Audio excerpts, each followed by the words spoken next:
played whatever role needed to be. That makes sense. Oh.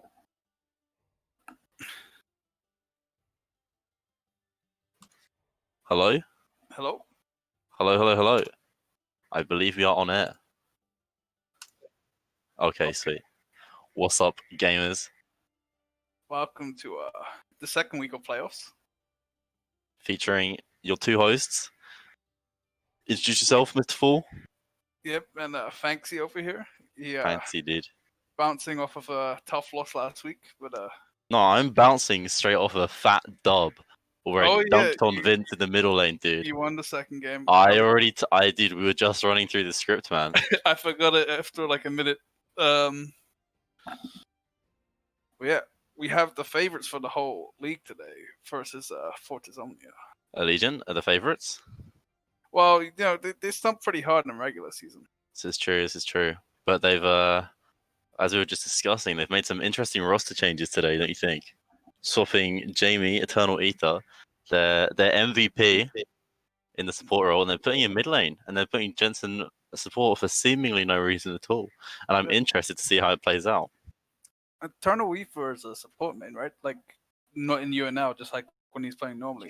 I think he actually prefers mid lane in solo queue, to my knowledge, because he plays Talia as like his signature pick. That's what he's known for. That's what everyone bans. And I think he prefers to play mid lane. So he carried the regular season so hard in support, he took his mid laner spot. Yeah, do you want to know what I think? Well, I mean, the thing is, right, like, Jensen played a lot of Nico, and Ari, and Oriana. I believe those are like his three champions. And a lot of games, like, they'd force out bans. But Jamie also has a few, like, really strong power picks. So maybe what they're doing is they're putting Jamie mid lane because he has a deeper pool. So that he can't get banned out as hard. Probably more flexible as well, since it sounds like Jensen's pool is pretty limited to, kind of control mages. Mm-hmm. And they're like, maybe we'll see something more spicy from... Yeah, I'm definitely interested, because I feel like they wouldn't have made this change if they didn't have a specific strategy in mind, because they must anticipate the Talia ban. And I think a Lux ban's also pretty likely. So it makes you wonder what they've got prepared. I'm going to go look at Jamie's OPGG. Yeah, has he been playing anything interesting in solo queue? Lysandra, Diana. Oh, yeah, he plays Diana. Lux, Cassiopeia, Talia. I would love to see Diana Yasuo. We never see it because we have no Yasuo players usually. But we have Christian Simeone, but that guy's kind of cringe. But yeah, I'm not sure who. I don't know. I personally don't know much about Arins. They've subbed him for top lane. I think Mr. Budnobo was unavailable today. So Joey's in the jungle. And he was there, like, he performed pretty well top lane for most of regular split, to my knowledge. Well, Fortis Omnia's jungle is very good as well, from what I remember. Oh, yeah. We haven't spoken about a certain player yet. That's true. They have Outlaw on their team, dude. The Emperor of the Isle of Wight, man. The Overlord himself. The Nidalee Terror, the Karthus Menace. His Lee Sin wasn't too bad either. Yeah, man. What I've learned about Tom is that you can't ban him out. He's got some really scary picks in the Nidalee, and the Karthus, stuff like that, where he can really take over the game. But his champ pool's too deep to, like, effectively target him, So it makes playing around it kind of difficult. And I think that might be a pressure point in this series. Because, I mean, as far as I understand, SM Joey is not a jungle main by any stretch. And we've got, like, this, like, sweaty, like, Reddit reading jungler in Outlaw dude who's maybe going to take advantage of him, It's always tough when, Go for it. It's always tough when the main, like, kind of the star carrier player on the team does have a big champion pool. Because you can't really...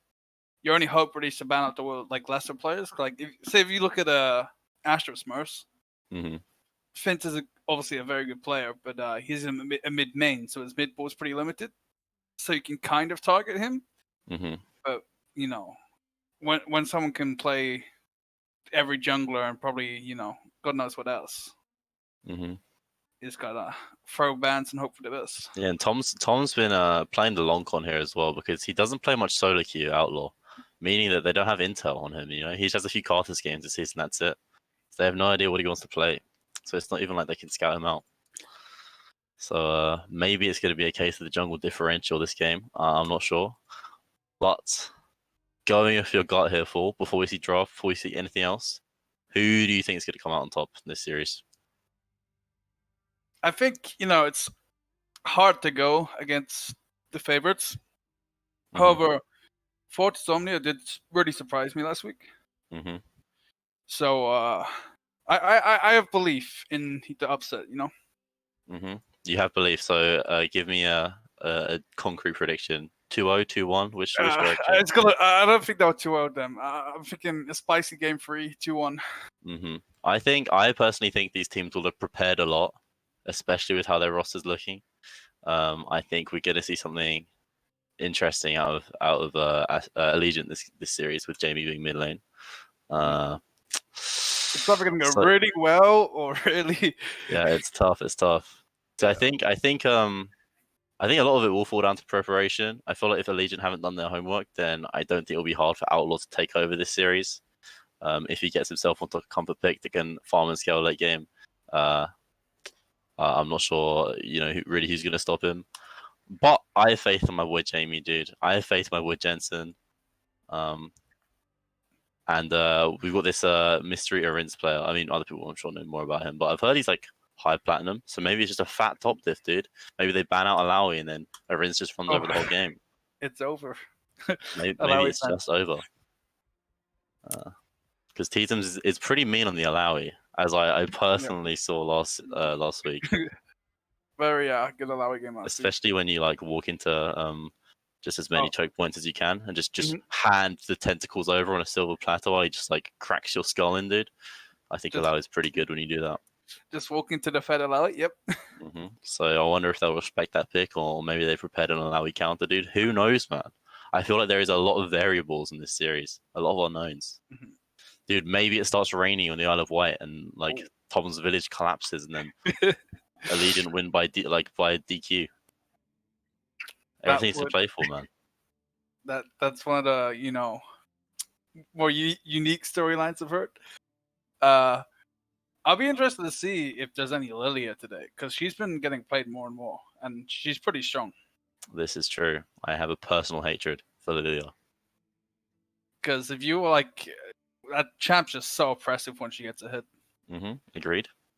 She just hits mark speed at like level 9, buys like Dead Man's Plate and Frozen Heart and like tank items, and is like just drain tanking your whole team, man. Really interactive, dude. Very interactive gameplay. Yeah, they decided because like people were complaining about there being too many dashes, right? And they were like, "Damn, we probably shouldn't make another dash champion in the jungle. What else could we do? Let's give it 3 million move speed, dude, and then the dash champions can't catch her. Right, are too smart. My God." You just get to a certain point. You just stop trying to hit skill shots on her. Yeah. I think Lilia makes the draft pretty volatile as well because you have to pick champions that can lock it down. Mm-hmm. Like you absolutely have to. If you don't have hard CC for Lilia, like hard targeted CC, then she if she gets ahead, she's like really really scary. But I haven't seen any Lilia out of Outlaw to my knowledge. So maybe they've been preparing it on separate accounts, dude. I don't know. I just remember seeing tons of it in just for fun in houses. Mm-hmm. Yeah, we've been playing a lot of in houses recently, and I think that might like passively have given some teams more information about each other they might not have had before. Okay, dude. Wonder if anyone's gonna pick up the support Lee Sin. The support Lee Sin? Yep. Yeah. I've heard myths of that one, dude. Mm-hmm. Whispers on the wind of a certain support Lee Sin. Dude, I was so close to throwing. I felt so bad because my inventory, I played support Lee Sin in-house, and my inventory at like 25 minutes was Umbral, Glaive, Zhonya's, Shurelya's Reverie. And then my team started losing, and I always my teammates is like, guys, we just need to stop trolling, guys. I'm like, oh no, I've thrown the whole game. I had like 12 of my team's kills, and all the gold was spent on Zhonya's. But we pulled through, dude. miraculously. So maybe this Portly Sin will come out. It's pretty OP at level 1, you know. Yeah, when you just get 2 kills, like just go back and get 2 long swords 45 seconds into the game. I have heard it's pretty strong when that happens, actually. So they got to watch out, dude. If the Portly Sin comes through, they better be on their guard level 1. And better take into account the Zonias. Yep. Don't get baited by that guy, dude, because he's gonna golden kick your ass, and then it's just a hard GG, dude. I think we might be finally starting to go into the draft. Oh, the draft has begun. Allegiant got Caitlyn, guys. Wow. Also, some bans of Alawi and Azir, which are, of course, Duke of Jamming and Fortis Omnia's top laner. They really respected the 38% win rate Azir mid. They had a lot of respect for that. And we see 2 bans targeted at Jamie as well, the Talia and the Lux. And I think, yeah, like, while Jensen also had 2 really powerful picks in like the Nico and the Ari, like Jamie has the same. Like, I personally hate playing against his Talia and his Lux. So taking them off the table was maybe to be expected, but you just have to think that Allegiant knew this was coming. And so I am curious to see what Jamie decides to pull out, especially if he leaves his pick for the last, like, for second phase of draft, and then Fortis can potentially throw 2 more bans at it. You can see Oriana with the Azir band out. He had some solid performances on Ori last week, but we'll see what the mid role change has to answer for it. So we see Maokai locked in and Caitlyn. I'm not gonna lie, Allegiance draft already looks so good. I personally think Caitlyn should be like mandatory 3rd ban for red side every single game. I think the champion's so unhealthy and so overtuned. Jamie's Cassiopeia. Oh my god. Well, this is like the trifecta of picks, right? You've got the scaling mid lane, your late game insurance. You've got a top lane that's going to stonewall the lane. It won't die. It won't kill anything. Maokai is just going to sit there and get some CS and eventually be tanky. And then you have this disgusting 800 range monstrosity in the bot lane that you can just sit on top of and let it just takes towers. Like, that's just part of her kit. Is she just starts taking towers, and so it buys so much time for the rest of your team. You don't really have to worry about your top side. Maybe your mid's gonna dude. Christian's been a we're seeing some jungle bans here that are they were scared of Tom's Evelyn, dude. Evelyn seems pretty strong right now. I see a lot of people playing it. Can anyone watching drag Christian into the casters call, please? Any mods? Question mark? Mod check? Hey. There he is! Yeah. What's hopping, man? Draft is going on. Oh shit, it's really started. No. Yep. What have I missed? You've missed so much, man. Echo Morgana. Okay, obviously respecting Jamie. Oh, Nidalee ran as well. Well, Jamie's mid lane this series, Christian. I don't know if you saw. He's mid, yeah. Yeah. Wait, did you know that? No, I didn't. But yeah, they swapped Jensen, who's the Nico Ari guy, with Jamie middle. I see. And so Talia Lux banned instantly. Talia Lux. So we see Leona coming out from Fortis Omnia. Leona set, Oriana Ashe. What I'm seeing is some wombo combo. Pretty hard engage, some pretty unstoppable engage from the Ashe Leona. And they preemptively banned out the Morgana, so they might be looking to target that Caitlyn. I personally would. I hate the champion. There does seem to be a bit of a lack of damage. Oh, a Gnar. This could be Maokai support then, possibly. I didn't even consider the Maokai flex. Lack of damage on which team? For the Omnia, like they got some nice wombo, but Ashe is really the only sustained damage, and she doesn't have the most damage for an ADC. If Set goes Bork, he could do a lot of damage. I guess, yeah. Maybe. But yeah, Bork Set actually seems pretty powerful in this game, considering all the health stacking that will be going on in Gnar, Volibear, and Maokai. But the early lane phase is pretty rough into the Gnar, as in most champions. The Gnar is punishable by jungle ganks or if you miss positions. But, that's Maokai support. Yeah, it looks like we've been traded for the Maokai support. Which is interesting. Oh, so I was just saying, Grey Hill, you can, yeah. Well, he's got damage now then. So. Yeah. I'm a big fan of the AD jungler here. I don't think going an AP jungler before he would have been. So we see the Volibear jungle come out from Allegiant. That's for Joey. Obviously, he's flexing from top lane, so maybe Volibear is a champion he was already familiar with. He's got some comfort with already. And then we see Arins on the Gnar dude. And I don't know much about this player, but Gnar can be a really scary pick in the right hands. It can be really oppressive. And if he really starves this set, and the set can't get onto his Bork power spike too early, then it'll be difficult. But we've got Tom on the late game insurance, like we said. I mean, if Graves gets a lead early game, he can start denying those camps, build up a huge CS, huge experience lead, and then just be about 20 times more useful than the Volibear late game. So, wow, with the very guaranteed optimistic CC, thinking, bro. What if he gets shut down? He could. But which of the champions on Allegiant can reliably shut down a Graves? Maokai, bro. You ever seen a man try and escape a Maokai? This is true. Exactly. That W is pretty terrifying. Dude, Leandri's Maokai with samplings. Into Sampling max. W. Sampling max. Sampling. Maokai into cast W into Caitlyn traps. The game's done, man. I do think I'm not sure about the Maokai pick. I think if they picked something that was a little bit more lane dominant, to time with the Caitlyn, keep the Leona poked down so she can't reliably engage, and maybe give the Caitlyn some more peel. I guess then Caitlyn would have to extend her lead more, but I'm not sure. Lux and Morg were banned, but I guess Karma's up. I think Fortis's team comp is a lot easier to execute as well. All it takes is an Ori ball on a set or Leona, and you've already got a pretty good R combination there. Whereas I think Maokai's engaged, it's hard. I don't know. It's going to be hard for Allegiant to get in their face. I don't know. They do have a pretty beefy front line for the cast engage though. Yeah, but we'll see. I think. I need to change.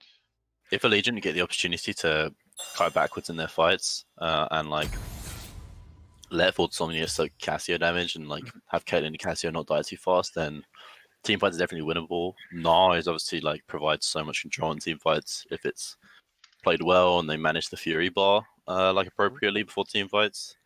So there's definitely ways to win it, but Fortisomnia just have press all champions, man. And in leagues like this, when sometimes miscommunication happens, sometimes people aren't always on the same wavelength, having a button on your keyboard that you can just slap and just CC someone immediately is really, really valuable. And I feel like Allegiant have less of that, but they do have the Caitlyn, man. And I think the champion's just so broken. But if they can abuse it early game well, then maybe they'll be able to get a big enough lead that Cassio scales for free. It's gonna be all about that initial engage. If they can find a key pick for the Somnia of their big R buttons. But yeah, I feel like if Cass or Caitlyn get pulled in or stunned by Leona, they just die. That's what I mean. Because as much as Maokai can be CC and Narc, I guess, can push away if he has his ult up, there's nothing else they can really do. There are also big ultimate targets for the set into the backline. True. That is very true. What is it? The R scales of health, right? Or what is it scale off of? I think it's it does a percentage of the target you're max health slamming their max health. Yeah. Okay. And is as it an AoE. More towards the center, right? I'm guessing. Or no? Probably. I don't know, maybe. Probably. I mean, that champ seems balanced. The champ was made in S10, so let's assume all the parts of its kit are as broken as they possibly could be, right? Season 10 champs are broken. Except for Yone. Balanced. Very balanced. Yeah, man. That one's for sure, bro. That one they did a good job on. The rest. Rest of them, 300 years, but whatever. Bishan's on his Ash. That's a comfort pick for Bishan. Oh, I saw. Oh, Bishan. Yeah. That's Duke of Jamming on the Oriana. Will be pretty confident mid laner. I think one interesting. One of the things I already talked about enough on Ash is probably how fucking OP he is. especially if you have a good jungler on your team for tracking the enemy jungler. That is just so. I can definitely see that being something that Outlaw takes advantage of as well. I think, like, personally, from playing with him, I think his pathing is like one of the strongest aspects of his gameplay. I don't know. He seems like he's in the right place at the right time, and always having vision through the enemy jungle means he can pick up those extra camps when he knows where the jungler can't be there, things like that. Help him generate a lead. But what is your gut feeling saying after seeing drafts? Which way do we think this game's leaning? Just wondered if you're finished polishing Tom's knob yet. Or not. Dude, I'm setting it up so it's even when he loses, dude, or something. Are you going to try and tell me he's like not the carry on their team? I don't even know what champion he's playing. Okay. Yeah, I think he can be the carry this game. So. We'll see. I like to wait until at least 10 minutes into the game because we have to account for random error, which may happen in these games. So you don't back yourself to make the prediction, dude. Yeah, but the point is that I predict on the champs, but the champs might not be executed to the fullest. So I can't predict. You know what, Christian? We'll watch the whole game, see who wins, and then you can predict. How about that? How about we watch the whole first game and then predict who wins the series? No balls. That's cool, man. Yeah. I think we're ready. Yeah.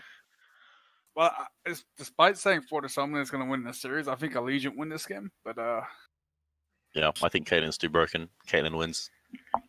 Buy QSS, Caitlyn, and then maybe they can win. Mm-hmm. Okay, cool. It looks like we're going on break, guys. So we'll see you when we're in game. Peace.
banned, and You're gonna get he's tilted halfway through when he starts like, oh no, he didn't. he didn't correctly cancel his W animation with that one. Cost him about 15 points of damage overall in that trade. Nope. Report that guy.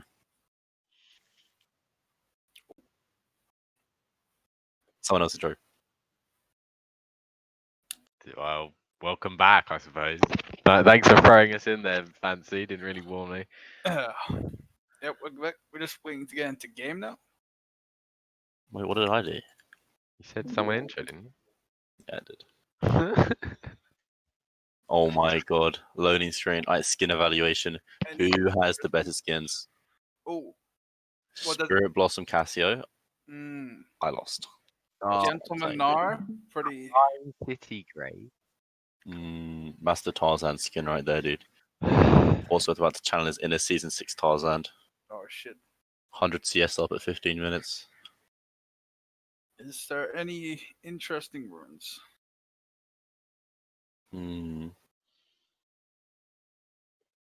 Phase Rush mid jungle from Fortis is pretty annoying to deal with.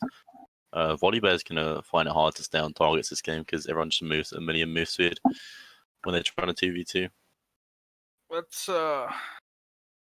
It's also gonna be pretty bad for the Gnar. Don't know about Conquer against Gnar though. Maybe. Yeah, it could be. Definitely gets value in team fights because he'll reliably be able to stack it on Maokai and Volibear, but as you say, it doesn't get loads of value in lane. Doesn't matter though. It's probably yeah. The fleet footwork is. They clearly have a team fight comp anyway, so it's like. We successfully made it into game, guys. Okay. We are popping off, dude. I wonder if there's gonna be any interesting level 1 plays made from either team. Fortis do have Leona. They could fish for the E, and it looks like they are pinging the long route bot lane. They're going some. And they are rushing there ASAP. There's a lot of CC on both sides for level 1. We've got some mutual respect in the chat room. Gray's dropping a GLHF. Cassio is saying you too, dude. Always like to see the chivalry is still alive, guys. Are you giving the commentary for our visually impaired viewers or something? I'm just adding color, dude. Come on. Everybody can read that though. That's fine. Thanks. Okay, no, it's fine, dude. I'll just cast with my eyes closed from now on. I mean, you're Master T. You should know what's going on. I'm Diamond 2. Just from the pigs. Potential here for a catch on. Oh shit. Oh. See how they play this. Leona with a pretty clutch ward right there. I thought they're gonna stick about. I think that was pretty well played by both sides, to be honest, because they could have, Blue Stack really couldn't do much there. They're pretty weak level 1. Yeah. Firm handshakes all around.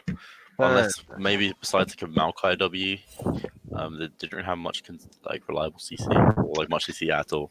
So just stacking for the potential invade. No, might be a little bit later lane. Maybe. Might help. Yeah. They're getting there at a similar time, and the creeps don't die fast enough to matter too much. But set getting to life sooner, it can help if he decides to immediately push because Midsonar doesn't get as much control in that lane. Seeing what looks to be a full clear from the Volibear, going from his red to his Krugs, indicates that he's probably taken all of his camps. So we're not seeing anything too early in the middle boss side. The Gnar just doing his thing in the, ranged top laners. Yep. I think if Set comes away with less than a 30 CS gap at 10 minutes, we're calling it a dub in the top lane, dude, because Gnar is so annoying. It's true. Gnar did opt to go for the Thorn Shield instead of the Blade. Yeah. Yeah, curious. It's alright though, because Set is, if you get caught by Set, it's pretty deadly, so.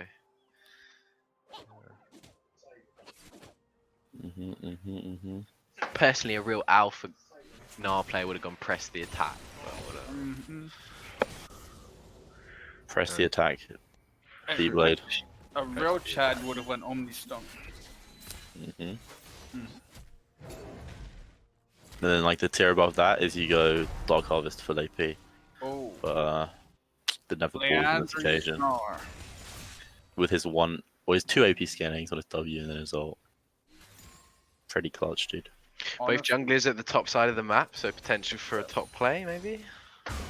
See who clears first. It looks like it should be Volibear.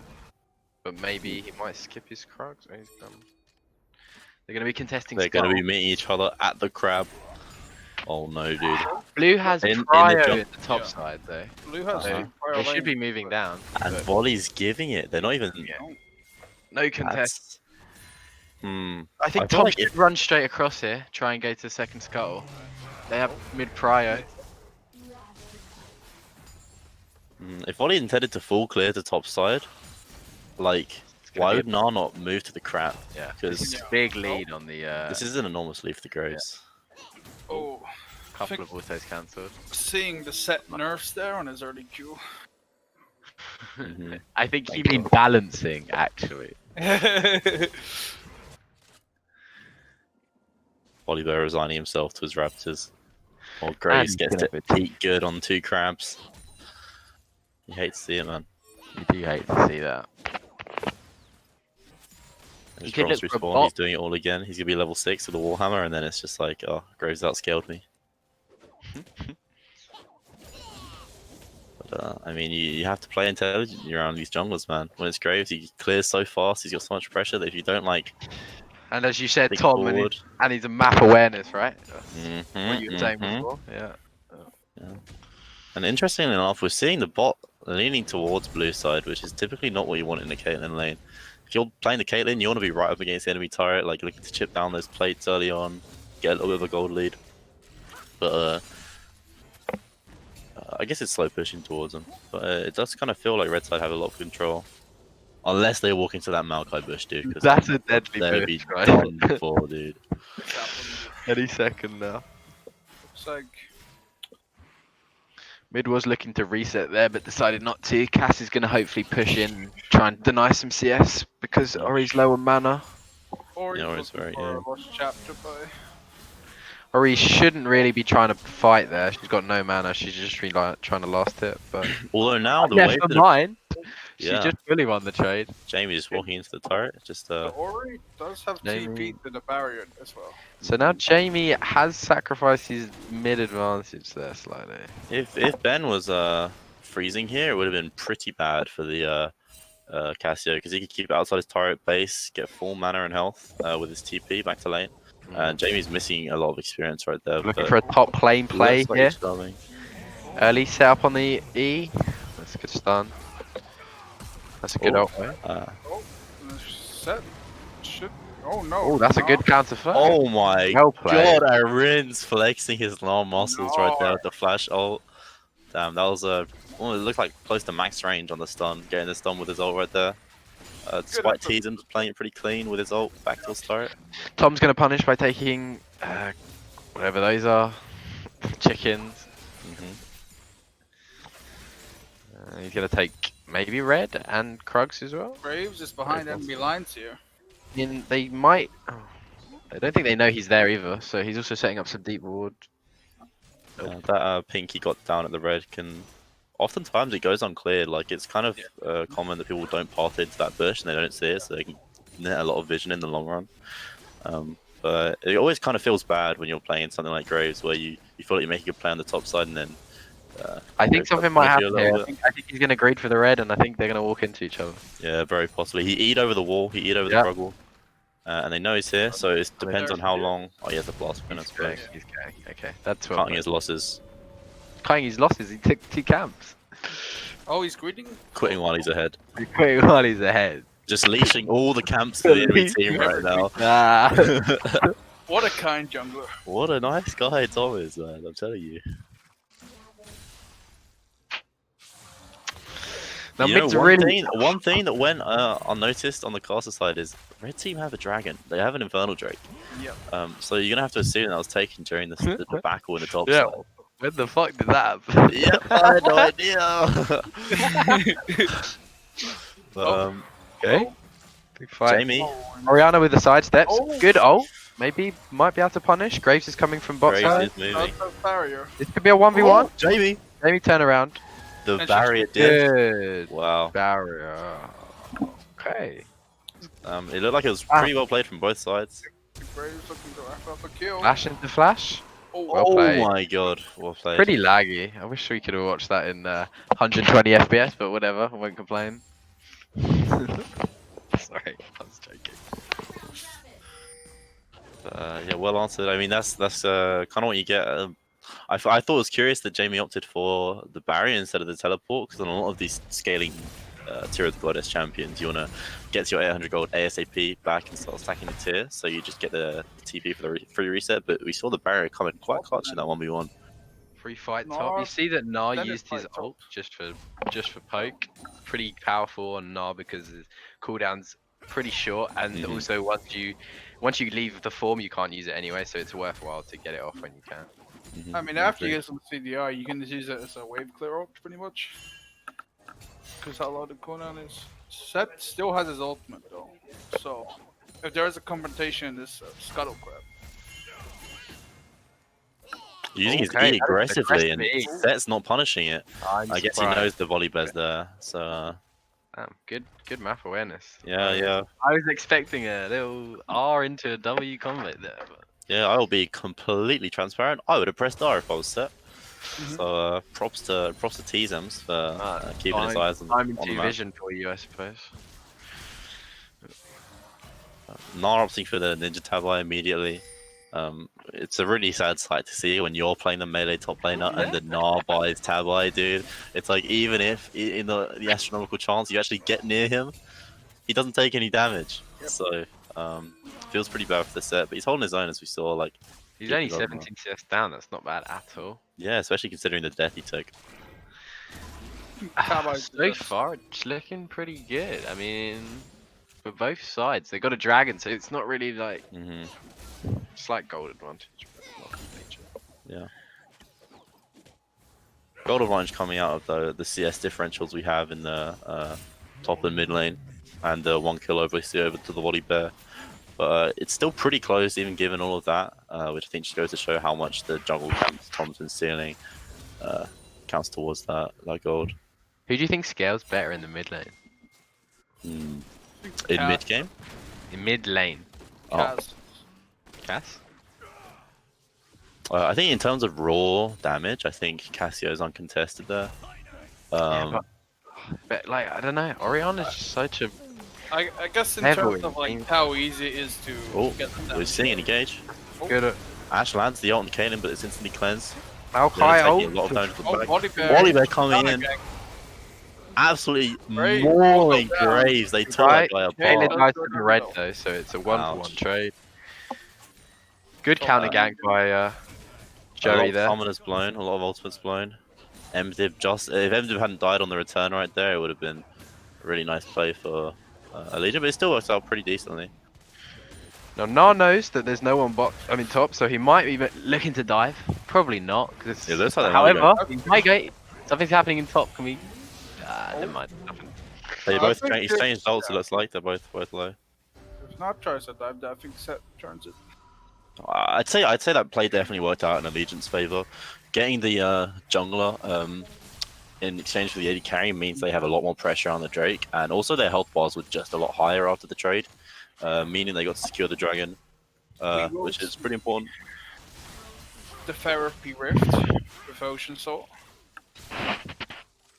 See, this is my point. As much as Cass is a much more deadly champion, Oriana's range is so much more oppressive that if they go even like this, I really feel like Oriana just like becomes, I don't know, more useful. I think Cass obviously does more upfront damage, but Ori's a lot easy to, Cass has to be in certain situations to do her damage, but Ori can just stick a ball out there and that shockwave. Exactly. And she doesn't even necessarily have to have it in the right place, because you can just slap it on the Set or the Leona, and they just do all the rest of the work for her. She's Ori's got caught here though. That's a looks like a missed position. Not going in aggressively. Then it's stunned. Great, no flash. He has the grip build up, but it's not gonna matter. Gonna go to the Cass. That's very nice for. Nice goal for Cassio. Jamie's feeling good about that kill. Unfortunately, I mean, I think red side probably felt pretty safe. We see there's 2 pink wards around the location. Or what are those dead bodies? Okay, maybe they're dead bodies. contrary to what I just said. Oh, well, they had a pink ward in the pit, I guess. Maybe they're feeling pretty good about walking to the river, but Gnar was there to capitalize where Set wasn't. Whereas now seeing, you know, a bit of a CS lead coming in mid lane along with the kills, and the top lane's getting bigger as well. It's starting to look, and Set's just gonna forego the Blade of the Ruin King by the looks of it. He's too powerful. Oh, he does. We'll have to see how the Herald's used, but that could also be very deadly. Yeah. They should try and aim to use it before the plates go down, but I don't think they're gonna get it off in time. Well, he's pathing straight bot lane, and my next thought is going to be they should definitely try and get it in the Caitlyn lane. Getting bot turret early with the Caitlyn frees up the map so much because it lets Caitlyn go wherever she wants and she can start hitting other turrets. Like if you're first to the rotations, she gets windows of times where she can start chunking down turrets, and it like generates a lot of momentum really quickly for the blue team.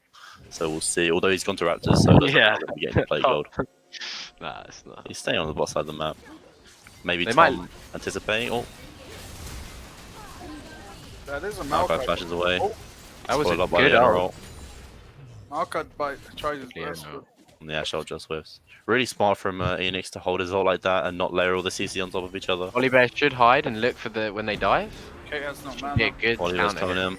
probably. Oh, Bishan does have flash, so can likely get They away. got very greedy there. Oh. To be Flashes honest. towards his team that's into a the double. Caitlyn. He from the Orianna. Orianna TP'd under the enemy Triple turret. kill. Jamie kills Outlaw Okay. on the backside of that fight. There were some questionable plays. Jesus. Caitlyn just got Ori didn't even get to his ult. played. I think Bishan as well maybe underestimated the Volibear damage. This is a pretty fed Volibear. I think he's got 3 or 4 kills at this point. And he chunked her out really hard, so I think she wanted to flash towards the team for safety, like sort of panicking because she didn't realize she was going to take that much damage. Got picked off by the Caitlyn. They are using the Herald. They should take bot tower here. And I mean, we spoke a lot about go on. Oh, no, don't worry. Finish.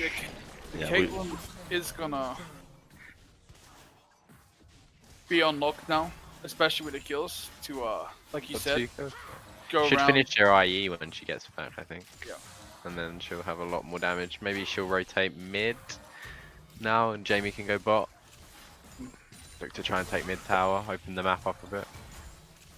Yeah, I feel like Caitlyn's, the Caitlyn lane didn't go how the Kate would have wanted, so her getting the kills is probably worst case scenario. I feel like since they did it, it was the one part of the map where it was done relatively a while for Fortisomnia. Good flash. Oh, Good flash from Jamie there. They probably shouldn't look to continue though. They see bot coming up from the river. Force the barrier. Dodges the Leona ult. Okay. I mean, Ash is just gonna kill that's a Volibear. shutdown Oh, on that's the a shutdown on Graves. That's pretty big. And just coincides with the dragon respawning as well. So I mean, Allegiant did get a lot done in that extended play bot lane where there was that big fight, but not many of them got their resets off. And so while they walked mid, Fortis were able to capitalize on the fact they hadn't spent all their gold yet. They still had some of the spells missing. They kited out the original part of the fight really well, made time for Ashe and Leona to get there with their ultimates, and then they secured the second dragon. So Dragon Soul is becoming a very realistic, or not very realistic, but a viable win condition for the red side. looks like Plus, it is Ocean Soul, which is pretty fucking deadly. I do feel like that's kind of the one place Fortisomnia have to look now is to solve win condition. Can we see the scaling on Orianna and Cask tiers? Or is that not? Does it not come up? You're asking a lot of our production team. Dude. I'm pretty sure it's just That'd be a solo David. kill. Hey David, how you doing, bro? And Whoa. that is a dead set. And that's the terrifying part about Gnar, man. Because when he gets his Black Cleaver, he gets the Rage passive from the Cleaver, he gets, 20 move speed, he's just pretty And then hard to escape. He's going Frozen Mallet next, which is even more deadly. I'm not sure how I feel about About what? because, well, obviously it's good, but the enemy team does have 2 phase rushes, so What for? Where you don't Frozen Mallet was that? Yeah. Well, I mean, I guess if you're just playing strictly for the 1v1, it's good into the set. It's also good. Yeah, it's pretty good on the champ in a whole, I think. Yeah. Also, the mental damage it causes the enemy laner, I think, shouldn't be undervalued. But it looks like maybe another fight going on the bot lane. Maokai got a big root on both members of the red team bot lane. That's a big Gnar jump. And this Gnar is really flexing right now. Oh, the flip! Whoa! Huge combo coming out of a Legion. That was big play. disgusting. Gnar top laner there. Another 2 Good kills. follow up by the volley bear. Good follow up. It looks like Rince has been saving up all his non-plays for the 1 series he gets to be subbed in, and he's really showing up with a couple solo kills in the top lane, making use of that early lead. Big CS difference. Gets to the bot lane fight first, flashes over the wall, makes the big play. Looks like the set is gonna go for Triforce, which is, I don't know. It's ambitious. When you're this far behind, I feel like you just get Black Cleaver in the tank, you know. We call that a speculative build path, Yep. but nevertheless, not flawed entirely, because he will do a lot of damage once it's completed. Yes. Just give this guy 50 more minutes to scale, and the set is 1v9ing. Calling it now. Yeah, blue lane just exerting all their control over the Caitlyn flashed over the wall. jungle. That's a big So shutdown. much going on right now. And another shutdown. This is okay. Caitlyn and Maokai die on the backside of the fight. Jamie dies in the 2v1. And maybe this is a case of Allegiant getting a bit too big for their boots. Walking around the enemy jungle and not respecting the engage tools we've spoken so much about. And giving away some pretty crucial shutdowns to Fortis Omnia there. Graves is steadily keeping up his gold income this whole game. That's true. Looks So like maybe take bot tower here. She won't get punished. Yeah. And even bot lane still, the Ashe does have about 40 CS over the Caitlyn, so. Wow, I did not see that. I did not notice, yeah. That's big. Mm. But I mean, that is offset by the 4 kill difference. So Yeah, it's only. they're probably evenish. Exactly, the 400 gold difference there.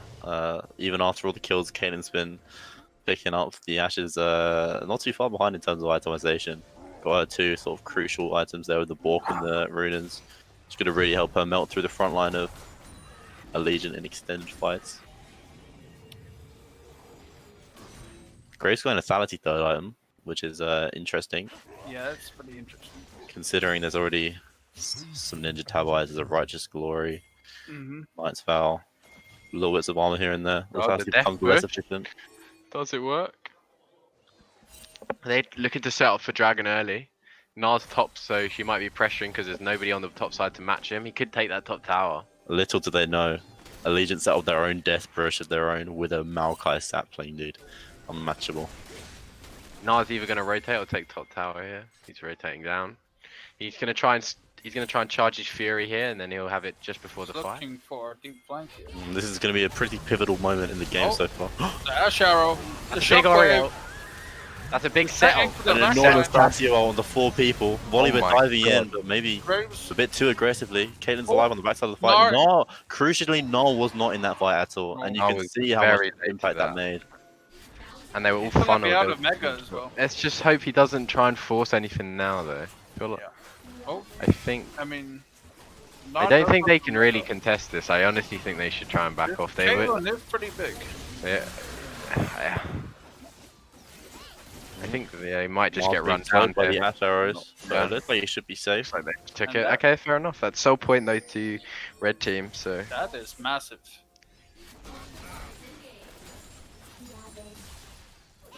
Yeah, I feel like red team really playing well around Vision this game. Setting up catches like that has really kept them in the game. It kind of looked at certain points when the kill differential was pretty big that like Caitlyn would just be able to take over the game, but Fortis have really been playing intelligently around their Leona ults and finding picks like that have just kept them in the game, giving them a real win condition with the Ocean Soul. I mean, it's what you want to see, you know, like so many teams when they're behind just kind of don't really know how to get back into the game, but they've been very creative with how they. yeah, this should definitely be in an FF20 in a rank solo queue game. That's just negative. They have Luke on their team though. They have Luke and Ben, who are the kings of just calling winnable in every environment possible, dude.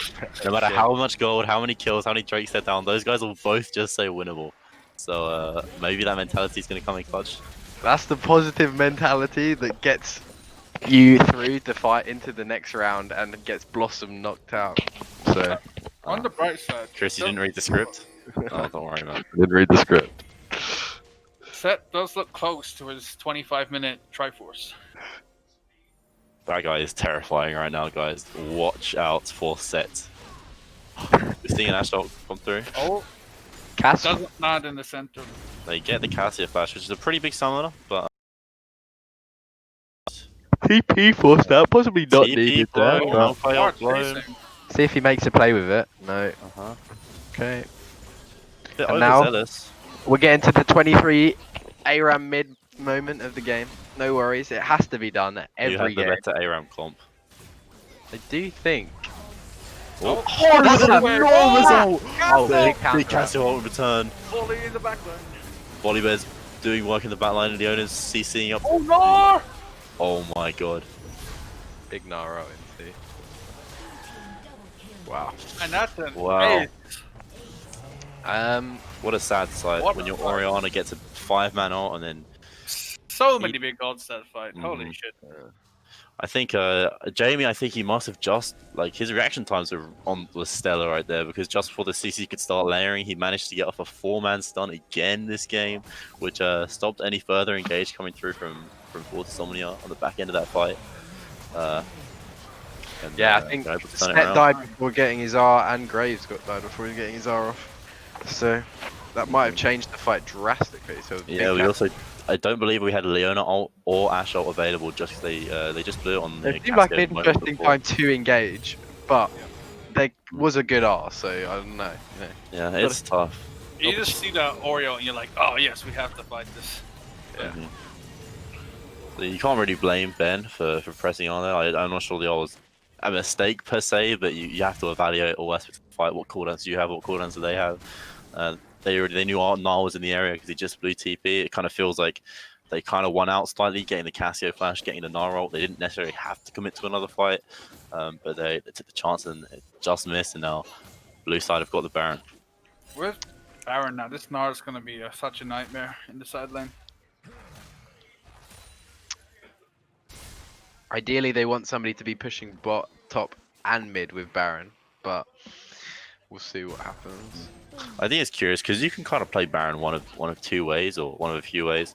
You can go for the 1-3-1 or the 4-1 and put this Gnar in the side lane to make pressure. But I personally feel my opinion of recently has been when you get Baron buff versus comp, like they have some wave clear and maybe like a Graves ult or an Oriole. They don't have loads of wave clear. You just send 5 people mid and make space for your Caitlyn to just hit the turret and break the inhib. Because I think during the duration of Baron buff, you can whittle it down. And once you get the inhib down, it frees up a lot more of the map. So we'll see how they decide to play it. But they're safely guiding in both waves towards the enemy base. I don't know. I feel like Especially with the Oracle. Orianna there, it's a lot harder to just 5-man siege. But if they split it like this, it's pretty good. Yeah, I agree. Going well. Big Oreo They shouldn't force anything here. They should just break it slowly. And they immediately force. Immediately forced. Okay. Oh, Big volley out. Volibear gets 1-for-1. down. deleted. Ishan 1-for-1 flat. right Ishan- there. And this Oh, is wait. massive. Stuff is going on and I can't tell. Nars 1 HP off his fight with the set. And Okay. Set died Ori early needs Oh, to go shit, reset, or break she's this just gonna get one shot. and they somehow come away with the inhibitor, so they did something right. I couldn't tell you exactly what it was, but it was a 2-for-1. Leona in the set sort of dying on the engage. Ashe narrowly escaping with her life. Feels like that was pretty close to just being a game-ending play, and unfortunately, Red Side do delay their soul spike for another 5 minutes with Blue getting the Drake using their Baron buff. I'll be surprised if they have another opportunity to take Drake, to be honest. It is mid inhibitor though, which is pretty hard to do anything with. So it does give golden XP to Red Side if blue team doesn't force Yeah, the issue. maybe. I feel like they'll take this bot tower here, reset, maybe go top, maybe go bot. It really depends. They could even just split completely again, but Baron's gonna run out soon. Yeah, we've got a few minutes on the next few objectives, so sort of like Full just said, it does kind of give the red team a little bit of opportunity to breathe. They're probably not going to be able to break another inhibitor with the duration of the Baron buff left, so it does get like the Graves, the Orion, and the Ashe a little bit more XP, a little bit more gold to maybe turn the next fight. But it's definitely going to be tough. We can see how the Nara is really just taking over this side lane. He's got a 4-level lead, if I'm not misreading. 130 CS diff.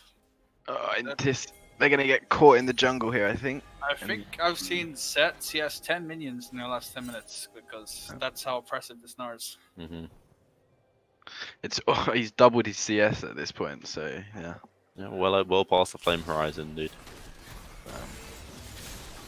So what is the red team's avenue back into this game? What win conditions do they have? You just gotta hope that you get so misplays. Yeah.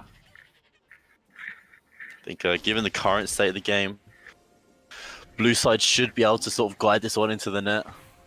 They have all the tools they need to be able to close out the game, so it's whether they can use them aptly.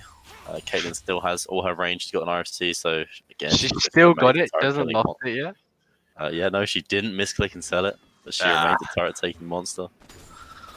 And Cassio's just got a lot of damage. She's got the QSS now as well for that. To be fair, the Set might be spiking soon because he will be getting his first armor item. Oh my god, you're right. I completely forgot.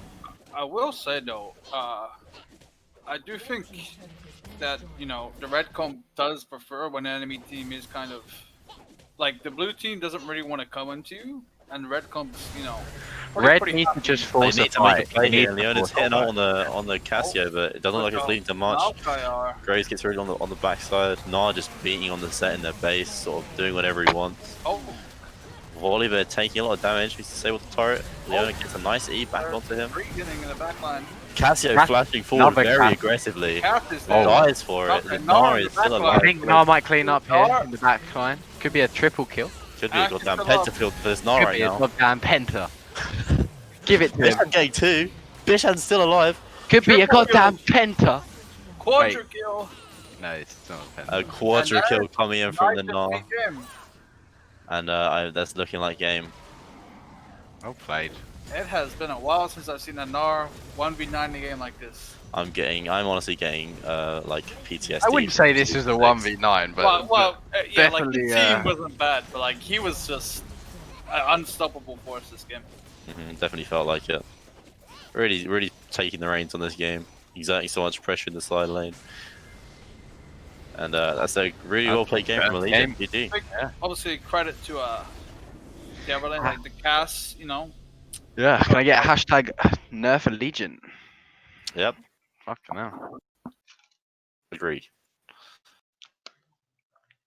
Damn, a really entertaining game though. There was a lot of back and forth. I feel like there was kind of a lot to play for, especially after the first sort of 15-20 minutes. Red had that win condition in the Dragon. They just weren't able to secure the 4th one, unfortunately. A little bit of blue ball action there, but player of the game. I mean, I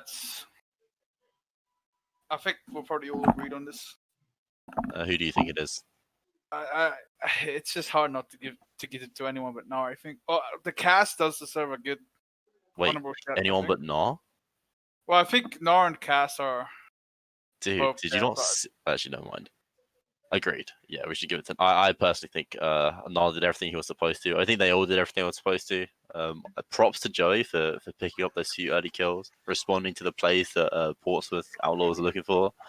He definitely helped Coast lead their team into an early lead, but I think Gnar really clutched up, especially in those late game team fights. I think obviously nothing taken away because Cass found big gold after big gold as well in the fights. Very true. Jamie's ults were really on point. I think he hit like multiple 4-man ults there, which is difficult sometimes for the champion. Yeah, Christian, who's your vote? I'm going to vote Gnar, definitely. I think that as much as it was between him and the Jamie big 4-man ults, I think Gnar was more. He had double the CS of his laner. He had double the gold. Yep. At the end of the game. Yeah. So pretty impressive. What adaptations do we think need to be made for Red Side going into Game 2? Gnar bans. going through. Yeah, if they don't have anything that can aptly counter the law, I think they might want to ban it. But we saw their bans last game. They banned Lux and Talia away from Jamie, which I think they're rightfully scared of those picks because he's definitely pretty good at those mages. Well, and they yeah. Sorry. Go for it. I was just gonna say, it did look kind of stumpy because how the Gnar went, but I do think there are some positives. Bot lane overall did probably played better than the enemy bot lane. Jungle did get some of the leads he was looking for. So I feel like if they can find a way to stop, another gaping hole on the map like this game, then they can be pretty competitive in game 2. Agreed. I think it's definitely going to test the limits of TSM's champions pool in this one because he is playing against a player I believe is a few tiers above him. So, whoa. I'm pretty sure Aaron's like plat 3 or something, dude. And he's a good player. So I mean, we have to see what happens in the top lane. Maybe Tom just needs to give him more attention. We saw a lot of focus on the bot side, which obviously paid off because Bisham was putting up some numbers. He had a really good CS advantage and everything. But maybe they should let Bisham and Enix do their thing bot lane, and Tom just covers for the top side a little bit more. We'll have to see what they have to go with. Sure. Well, guess we'll stop talking. I guess then. we're going to break now. Well, guys, we go for a break. Guess we're going for another Game break. 2 coming up soon. Wait. See you soon. See you soon.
the fuck?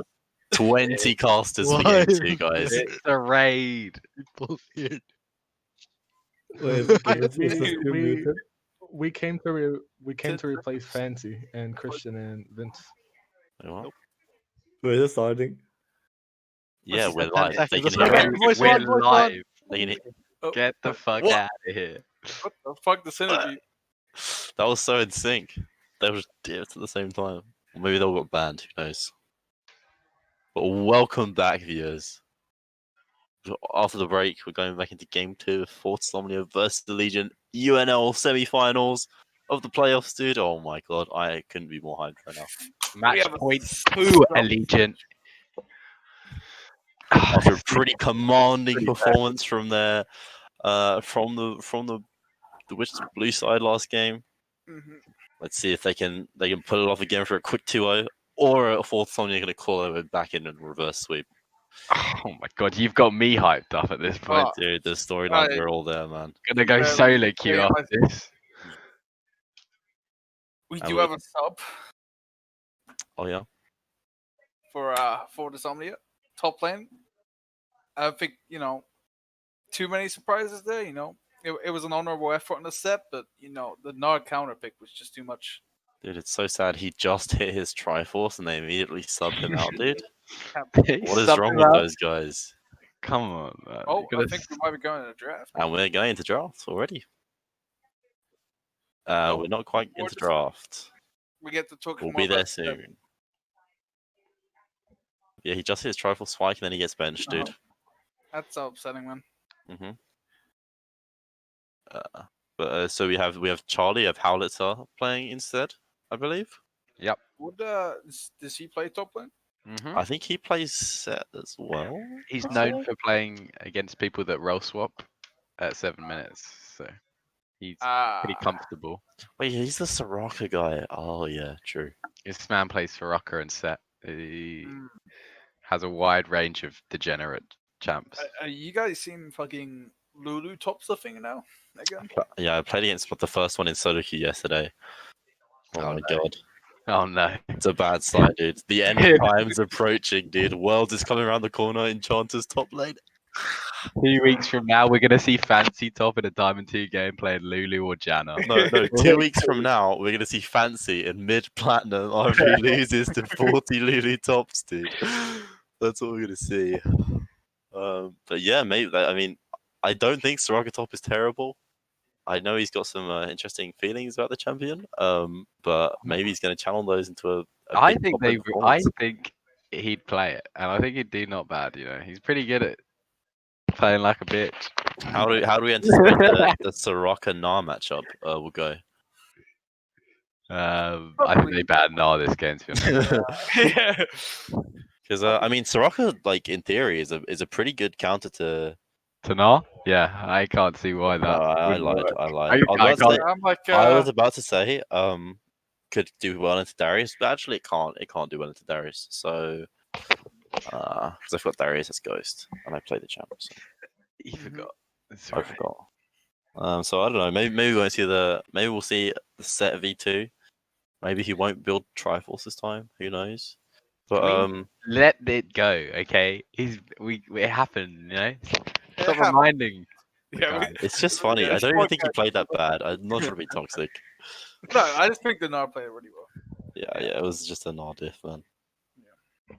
But which bans from last game? Which ban from last game do you think they forfeit? If they ban the Gnar, then they have to not ban one of Talia, Lux, and Darius, and it also means that Caitlyn would likely go through for the blue side again. So Mm.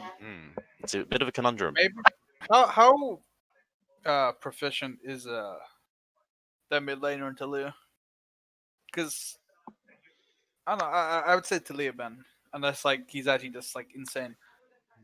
He is pretty good at Talia. It's Okay. definitely his comfort, I'd definitely always ban that. yeah. Respect Jamie. And it's just kind of funny to ban his champs at this point. Yeah, exactly. But I think Talia is kind of weird because it has quite a specific play style.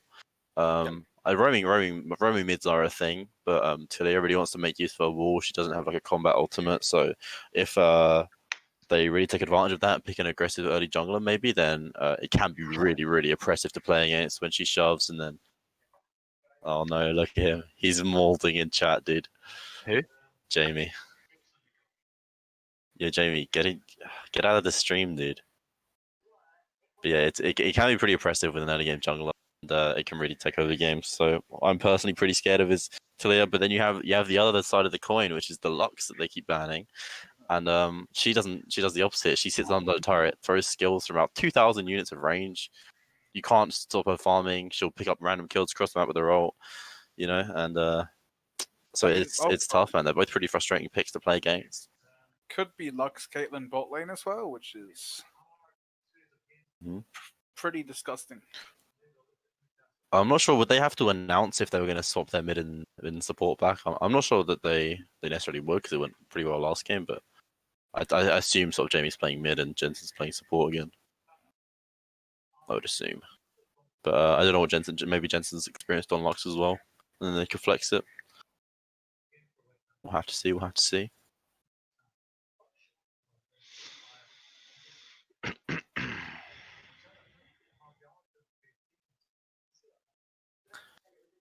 Predictions, game two. I'm predicting that we know who's going to win at the end of this game. You'll predict. Okay. So my might be a hot take here. I think one of the team's nexuses will explode. Hot take here, guys.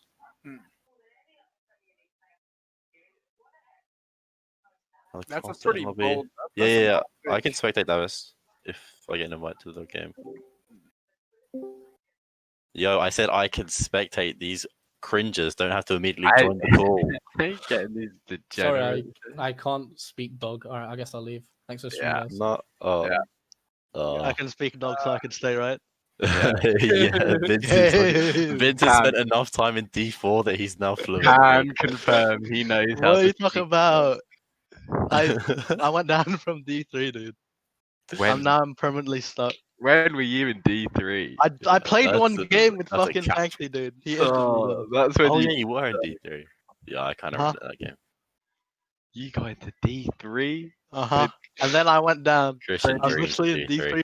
I dream of it, and I beat this guy without even trying. God, me? It's just the mid lane. It's just mid laners are just better, dude. I'm an ADC player, dude. I can't play one. Yeah, you just coin flip every game.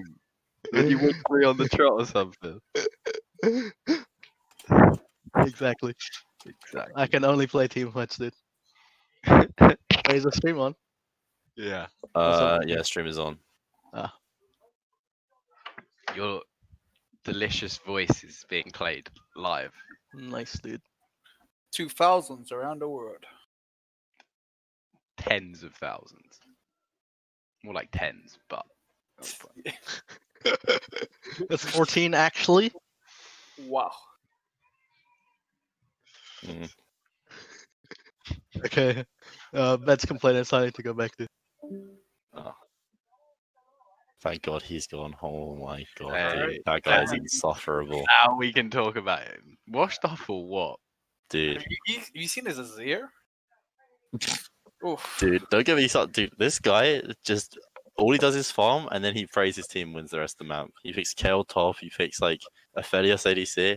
I watched this guy. His team were legit 4v5ing while he like walked around enemy bot side jungle and just took all their camps on repeat. While his team were like actually killing the Nexus. I've seen it firsthand. Don't you worry, dude. Shake my head at that, man. Hopefully we'll be getting to draft soon. Excited to see what adaptations are made.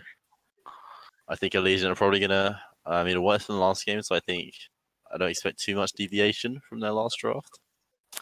Oh, Fortis Omnia actually do have blue side this game, so true. The Caitlyn, it'll be interesting to see what they do with Caitlyn if they pick it or. Definitely pretty pivotal. It might end up that Allegiant sacrifice one of their previous bans for the Caitlyn ban if they don't want it in Bishan's hands. We've seen he's pretty competent on the right pick if he gets some help, so could be Bishan's game, dude.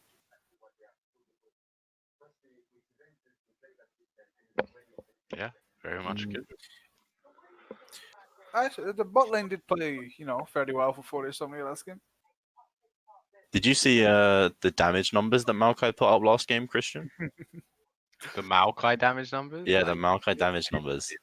I didn't. He did 20,000 damage, and if I'm not mistaken, that was like the second or third. I think it was the second most on his team behind the Gnar. Yep. Right. So does that mean we report somebody else or what? Like, Yeah, he did. we're Yeah, he did More than the 20,000 on the ADC? dot. He did second only to the Gnar on his team. more than And, Cass. Pardon? More than Cassiopeia? Yeah, he did more than Cassio and more than Caitlyn, dude. Oh,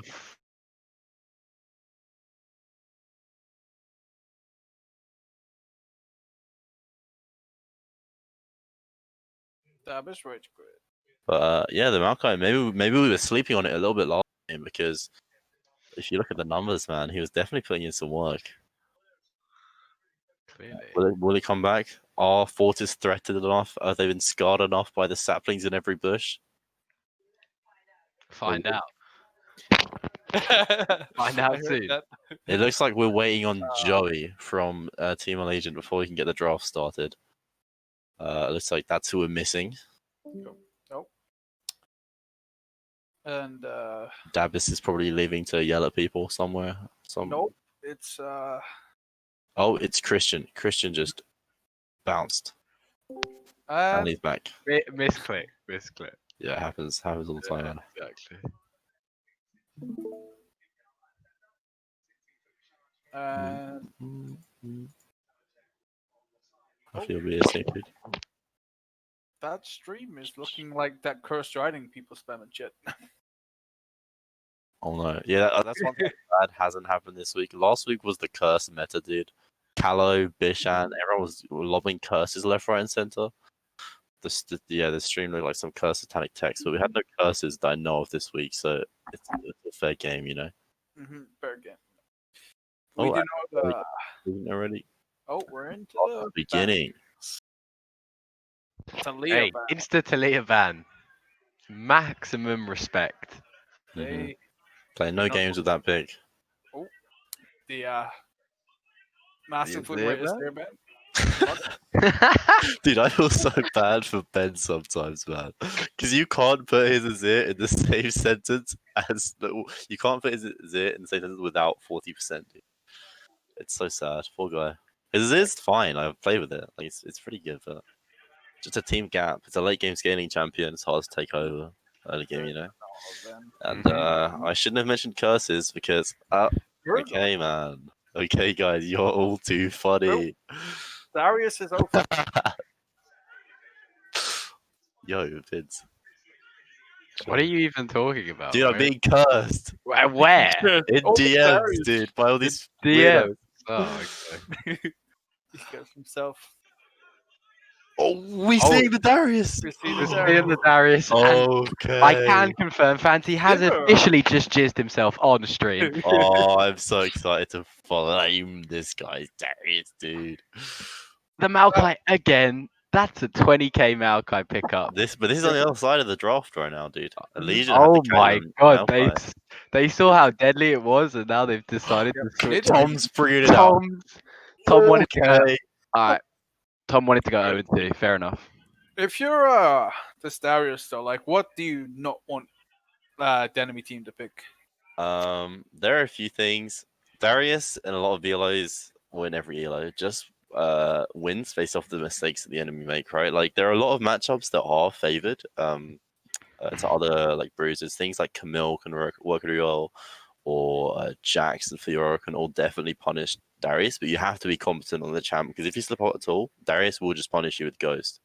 So it depends, man. If Howless is feeling himself on like a champion that can go toe to toe with Darius early game, I'd like to see that. But if not, then I mean, there are cheesy things like the Enchanters top lane or Mages, range top laners, Ken and Quinn all have a really easy time dealing with Darius.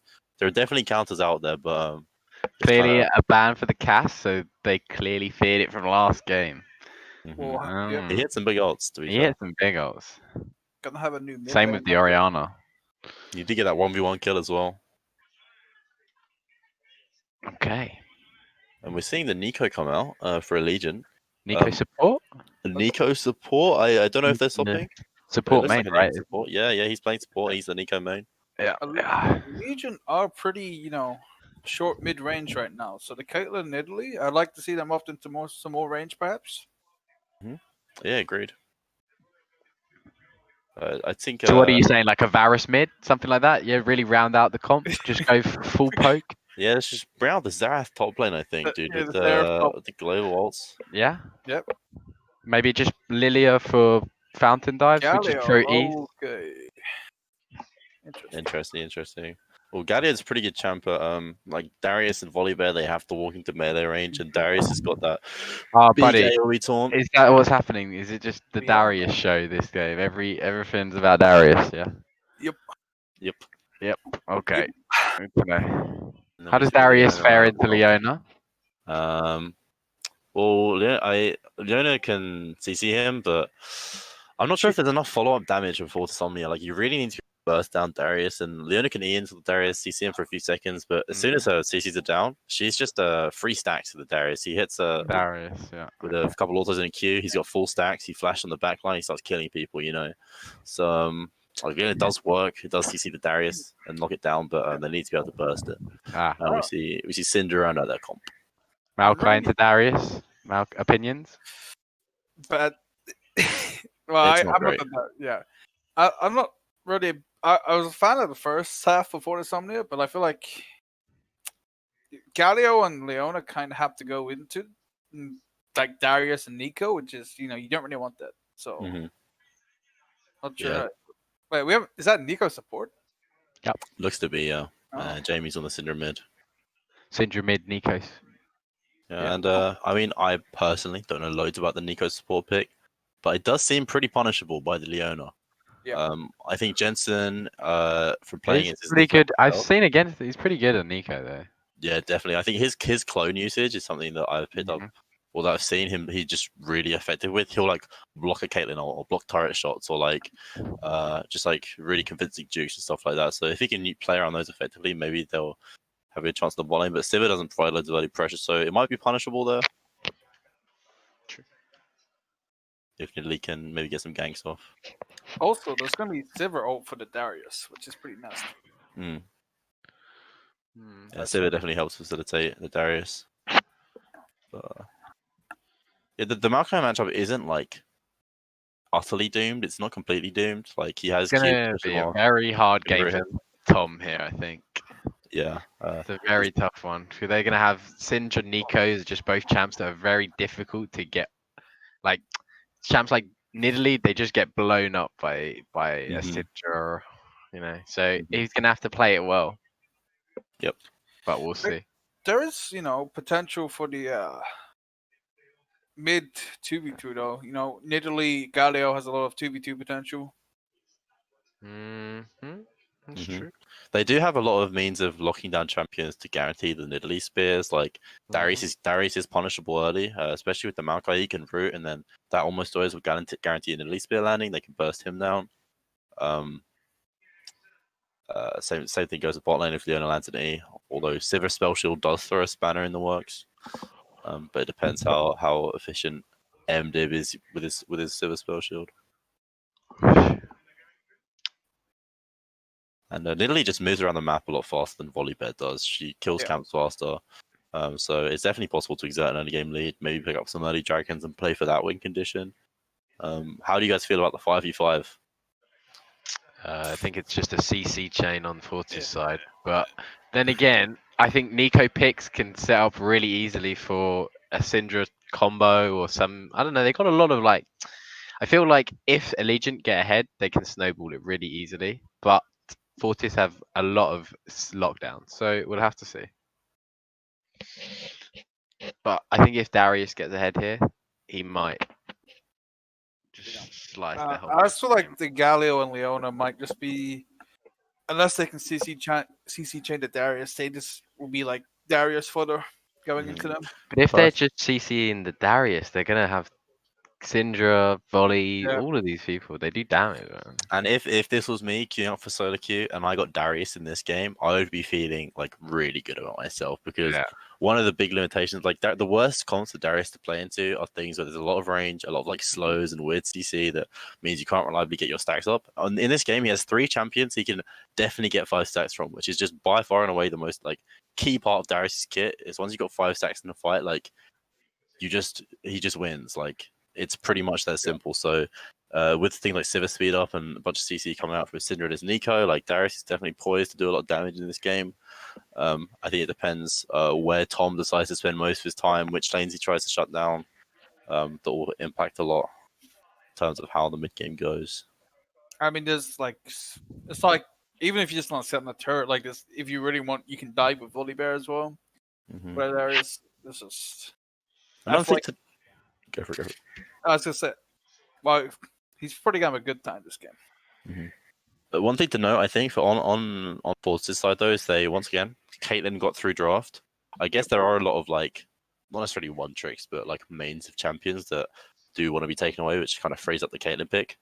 And while they do have like Darius move speed and stuff, like they don't really have reliable dive to get all the way onto Caitlyn. Like she plays from so far away that if Tom really spends time, and this is Bishan as well, we know he's pretty competent. Like we've seen some really good performances out of him this split.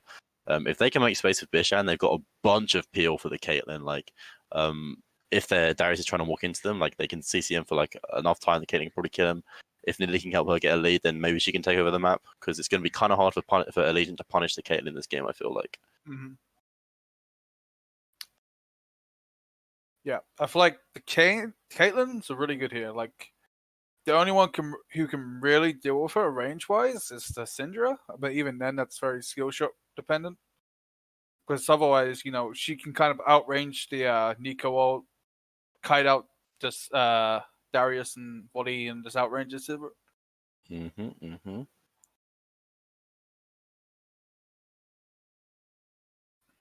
Mid lane, I think it'll be interesting to see how the Galio Syndra goes. Galio is typically a pretty neutral champion. Like you're probably not killing him; he's probably not killing you. But it depends who kind of has the edge, because Syndra can definitely bully him out a bit, but if he doesn't bully him out enough, like the Galio is always going to be more impactful in those side lanes. He just gets there first naturally with his ultimate, and just provides more peel for the Caitlyn. So it'll be interesting to see if Jamie can punish that and sort of extend the lead in the mid lane and kind of stop the Galio doing whatever he wants, just walking around the map and helping out his Nidalee. Yeah, I wonder what a Keystone Galio will go, because it's been a Predator, Unsealed Spellbook, Aftershock, a lot of variations. I think he's gonna go Aftershock. I think. I don't like the Predator. I think it doesn't make sense to me. But I feel like if you take Predator on Galio, you're sacrificing so much free tankiness, and that champ basically you're diving headfirst into people. So why wouldn't you want it? I think it adds value. I think like predatoring into the enemy jungle and then moving really fast in your W can end up being really helpful, especially when you've got like a Nidalee on your team. But as you say, the aftershock just ends up being so valuable in team fights and makes lane phase safer and things like that. Especially they have a team fight comp here with Leona and Maokai as well, so they want to be on together. But we'll see. I could be wrong. Awesome. Okay, wrap it up, Fancy. Well, guys, we'll see you back on the stream. Don't go anywhere in about 3 minutes' time when we get to game 2. See you soon.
That's the only thing I know. 0? Yeah, I think 0 is cool. Okay, sure. We'll figure out. Not 0, sorry. Oh, fuck. Yeah, tab is cool. Hello. Welcome back to semi-finals of the UNL. Fortis Omnia vs Legion. Game 2. Everything to play for now, boys. Everything to play for. Neck and neck. If, you look at it like that. Because each game is a new game, right? So it's neck and neck at this point. But It's a 50-50 chance. each If they win game or is they a coin lose, dude. flip. Yeah. 50-50. Yeah, praying for the old Vince coin flip. A victory out of nothing. Quick disclaimer: I'm now in charge of the spectate. I don't know how to do this, so we're gonna see how it goes. Spectate, take the wheel. It is Ghost Darius. It is Ghost Darius. It is Aftershock Galio. It is. Lady Augment Nico. Everything else is pretty. I guess maybe you'd want. I don't know how that matchup goes with Darius. Is Grasp or Aftershock better for the Maokai? Yeah, what are your thoughts on Conqueror Darius, Mr. Fancy?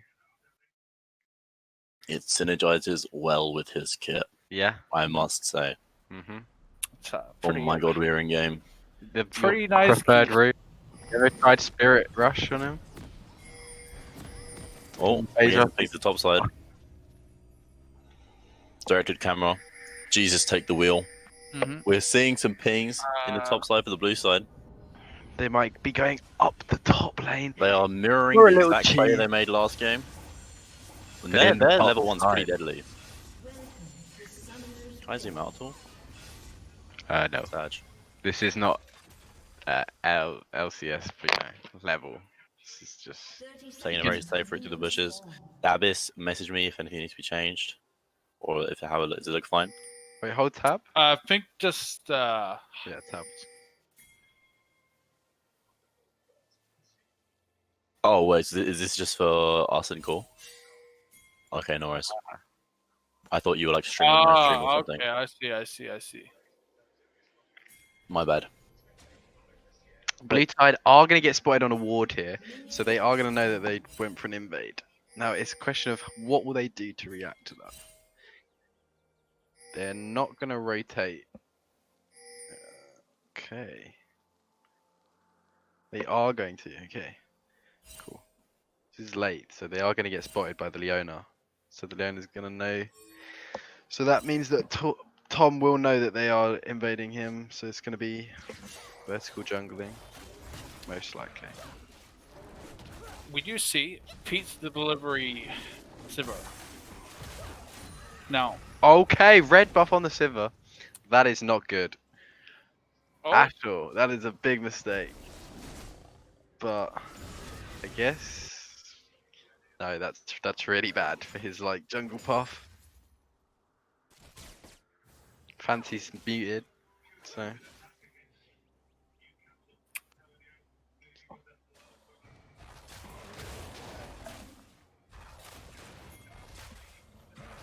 What's up?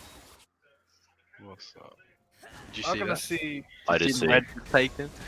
Yeah. This is early level This, 2. Does he use it to get an event of it? Yeah, and then Italy is taking full advantage of this. Yes, okay. Volibear is pretty much going to be fucked for the next 5 minutes now because Yep. he's going to go to his top side, realize that it's red is down, and then he's going to see his Krugs are down, and then he's going to probably back and cry, something like that. Oh, top lane level Italy is 3 top. gank. Darius pops the ghost. Can he Darius. turn this? Darius escapes And with his Italy life. misses the spear. Any recommendations from the Darius play there? Could he have done anything differently? Nope, he played it spectacularly.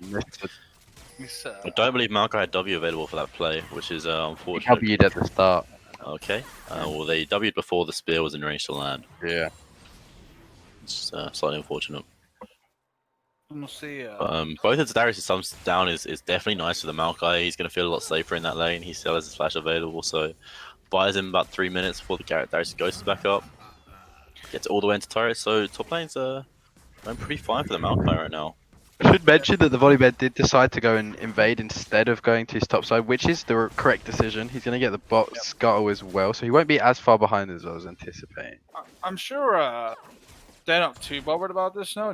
Splitting the map, you know, it means the top laner is going to be safe. You know, maybe stop any snowballing from the Darius. But as I say that, Does he kill here? Luke, can he kill her? Yes. can you get this? Yeah, he's dead. Oh. No. I mean, Darius without boots is not as scary as Darius with boots. That is a flash though. The move speed's pretty crucial, but Malco's flash being down. Oh.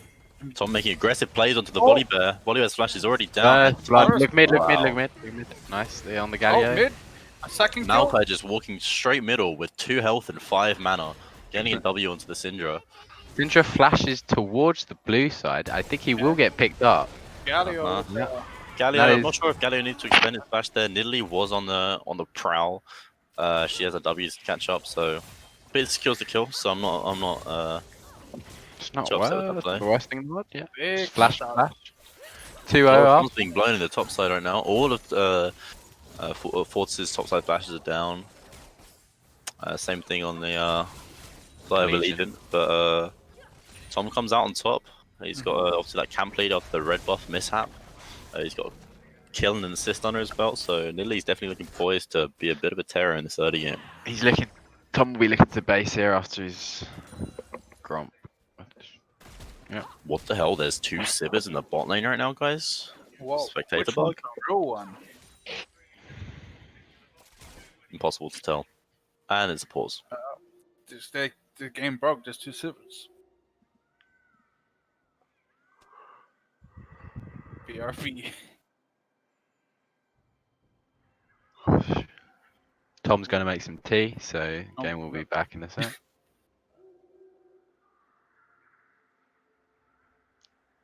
What's your favourite cup of tea, Mr. Fool? You got one? Just, you know, The normal. classic. Yeah, classic. Oh wow.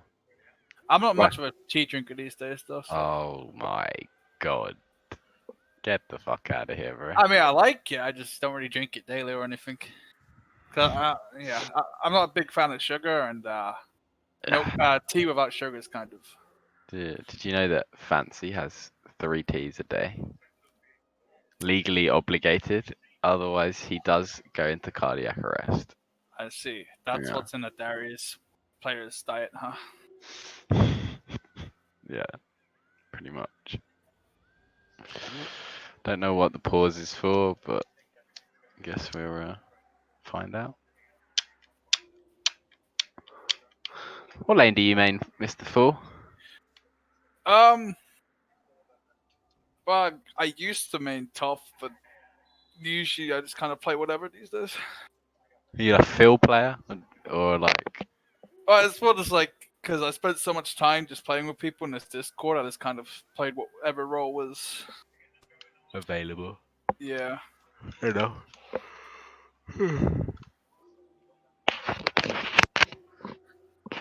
What about you? What role do you play? I'd say mid lane, probably. Probably. Give it my best. Yone Give it- abuser. Yone Yas abuser. So, you know, no skill. Season 10 champ. I don't know. Yep. I've embraced it. Wait, is it raining outside? Is that the problem? Tom's Wi-Fi gone haywire? Allegiant have sent after he got that first blood, Allegiant have sent a special agent to Tom's house with a bucket of water on his roof and just pouring it on his antenna, dude. And his Wi-Fi's gone boom. It's deadly. No counterplay, man.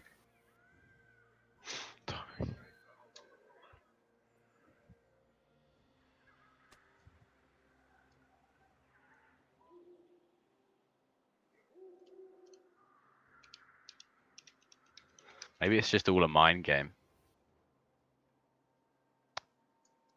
Yeah, just stalling, you know, for the mind game. Yeah. Big long con here. Apparently, I don't know if the stream can see this. They shouldn't be able to, right? No. What did Kylian say to you? Should we just Nothing, read it man. out? No, I will not read. I will not look. Cat Wade messaged them in this one. Yo! They can't see. They can't see. You can't see. Dude, he said, no, this is about the 4th or 5th time he sent me this exact message, by the way, dude.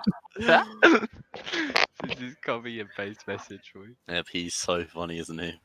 Oh, back in the game. We're back in the game. Oh, game's back on. So Darius confirmed, it's definitely Davis' POV, so... Yeah. I think maybe because Davis was having to stream it to us in the caster score as well, that's what was putting on more pressure on his PC, but it looks like a lot smoother on the main stream now, so he should be Gucci. What do you, it's like Merc Treads Rush, what you want to go here on Darius? Yeah, it depends. Merc Treads are super valuable this game, so Merc Treads is going to be picked up for sure. Looks like he's rushing them, which I agree with. Gets a lot of efficiency from getting it early as well, won't he?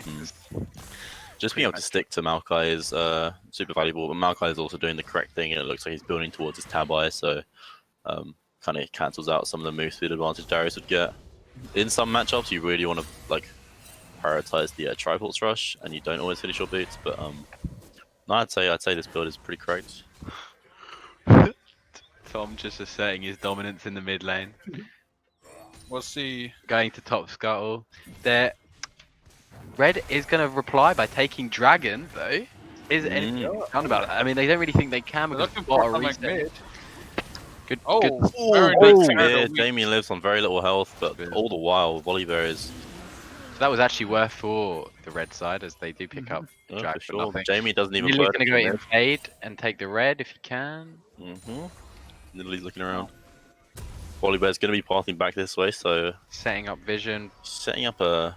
somewhat of a trap. Fishing for that spear on the Syndra. He knows is somewhat Right low. now, Jamie's saying in chat, "What the fuck is this guy doing? Wasting time, something like that." Yeah, he's Darius is responding. rotating, trying to stop the red. Yeah, they're definitely poised to respond here. She should go.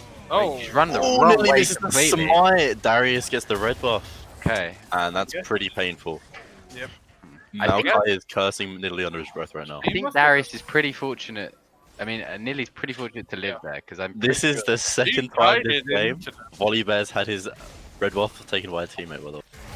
But Volibear's yet to see a red buff this game. We didn't want it anyway, you know.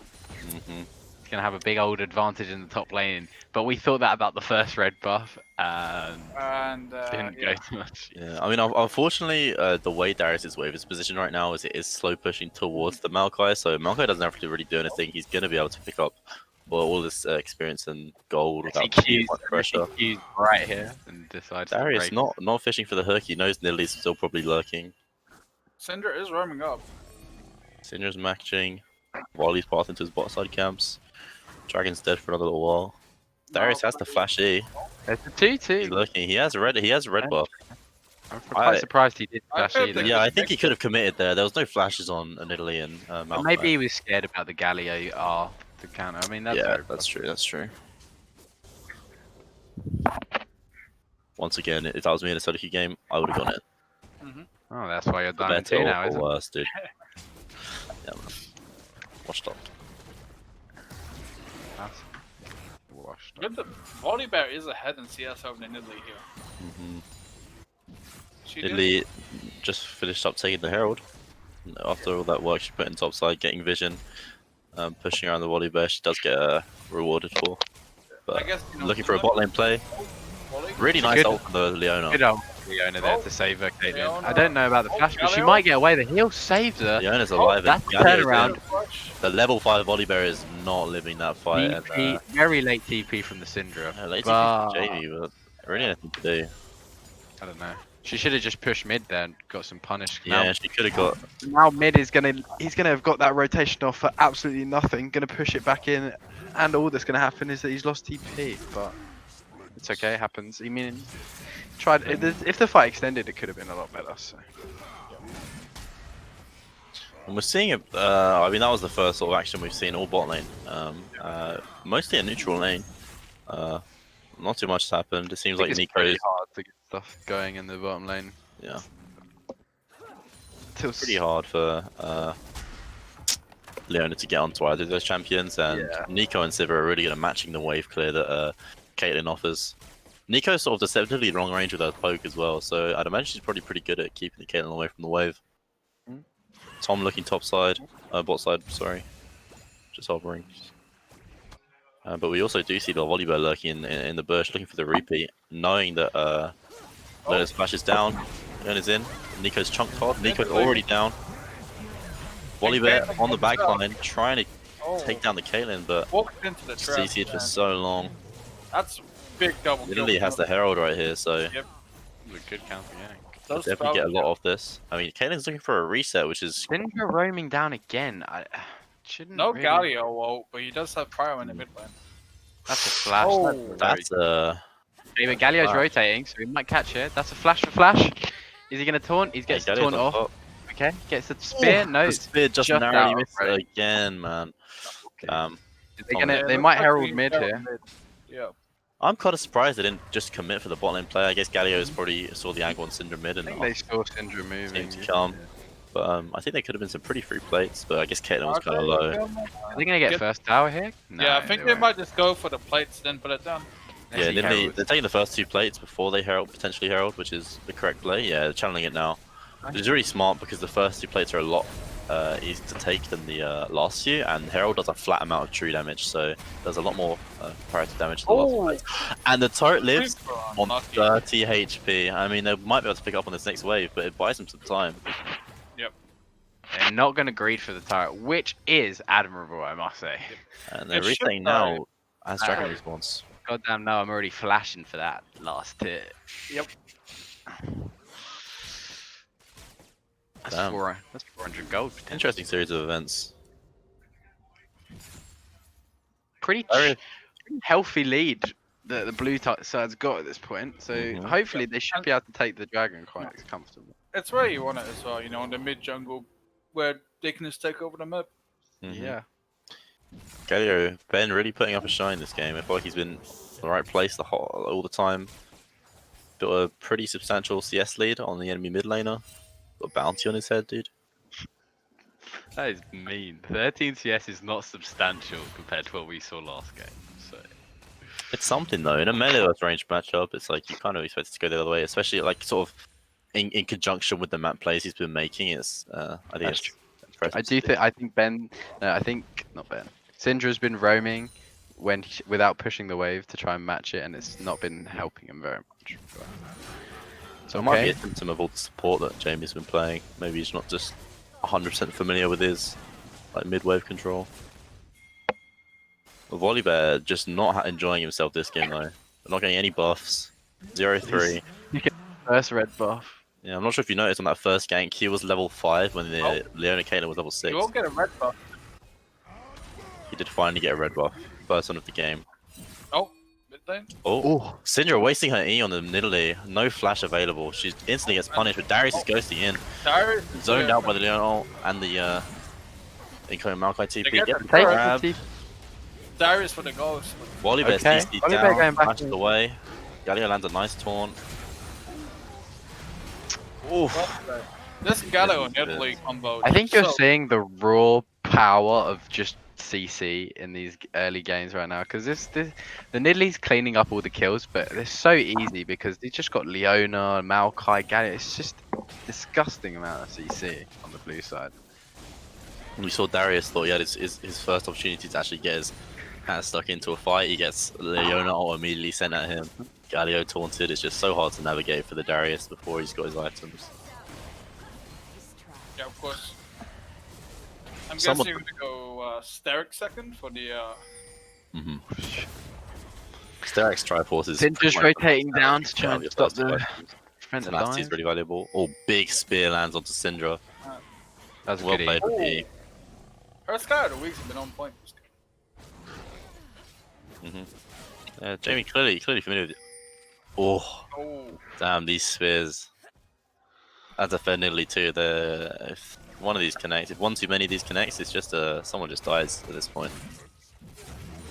So red team would definitely have to play on the back foot, knowing this Nidalee's all over the map at the moment. Small Jamie victory, does. though. Small victory. Syndra steals away the big wolf from Nidalee. Darius hovering sort of mid side, sort of aware that blue team probably looking for a herald take. Going pretty deep. Maokai could be caught out here. Maybe wants this, but Okay, this just seems like an interesting fight for blue to take, but they just do so much damage. They could actually still. oh, Darius Galio's down. That's Darius he for gets the W reset. slow. Gets the reset.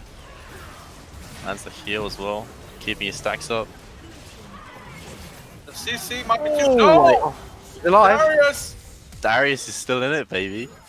Wow, that was a big clutch hill. They just didn't quite have the damage to keep him down. He's just slowly draining up health with the Conqueror. He just bloody played bang. it so well that like he just managed to kite them out and then kill them all with a balanced amount of damage. Yeah, Really That's- seeing the potential of this pick. the potential. The potential of a busted champ.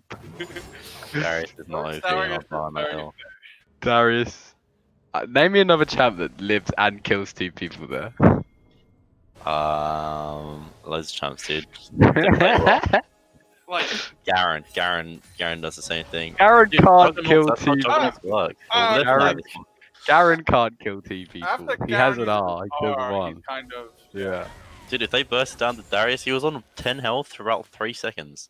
If anyone else was there to clean it up, then sure, but like, Yeah, fair enough. There was 3 people there that couldn't clean up. They should have had 2 more to make sure he was dead. It's not fair. well, anyway, Darius got a shitload of gold off that play. He got a big shutdown on Italy. He picks up his and he's- Triforce. It's pretty threatening right now. And we already said how he's got a lot of tools to help himself work in this game with the Sivrot, etc. Looks like we've got a Really picking up a hit kill going there. down onto Jamie again. He getting bounced away. Darius hovering, but As we can see at the even though the moment, champion is unbelievably broken, he probably can't 1v4 this. Surprisingly enough. 4 I of guess blue we'll find in the out. top side. Bot getting pressured. I mean, is Caitlyn getting pressured in bot side? CS is Pretty. she's sort of leaning towards Caitlyn, even though she's sort of sitting here in 1v2.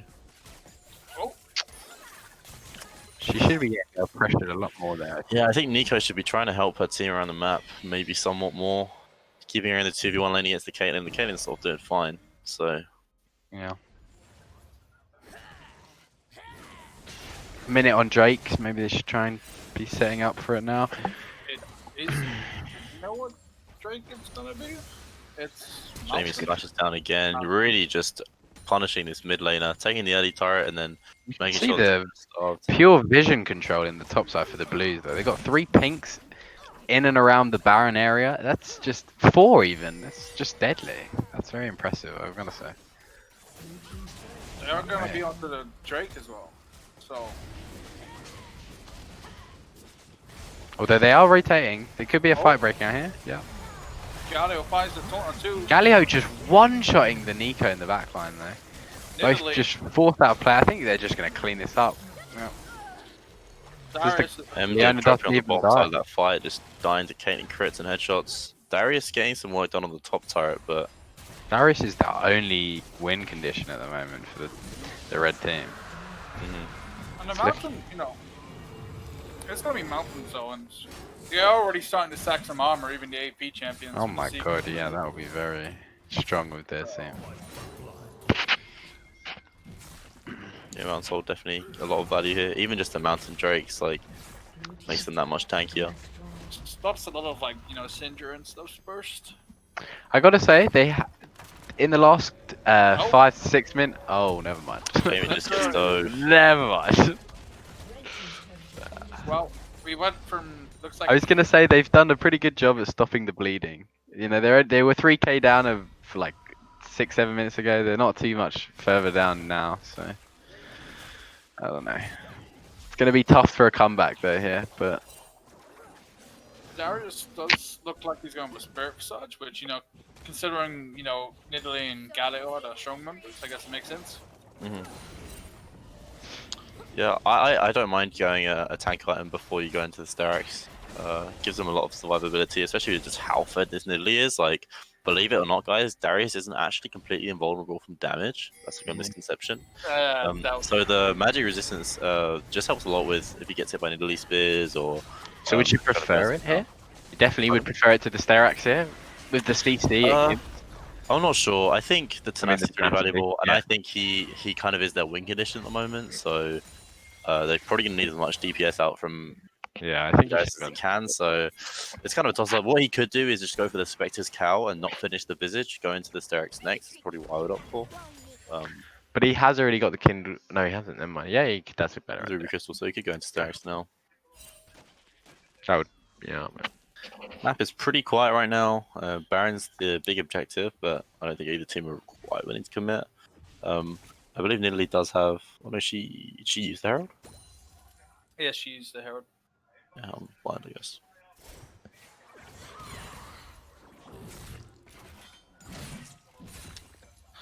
Where do we favour the scaling on this one? If it goes late game.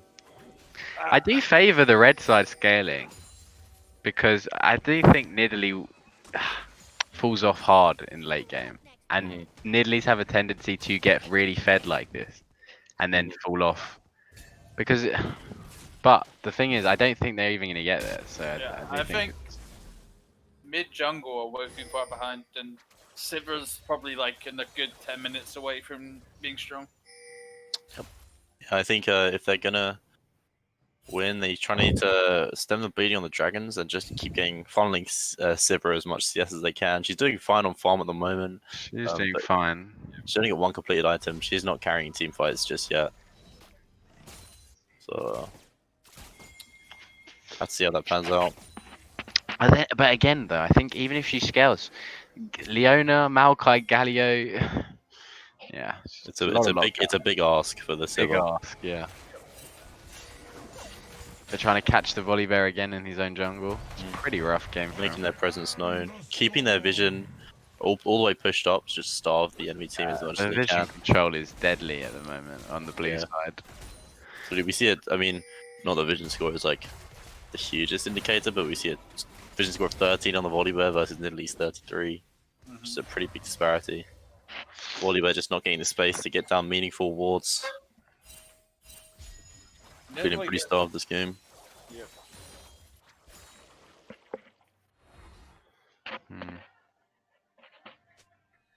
Would have maybe preferred, since he is so starved to gold, if he went like Locket or something, but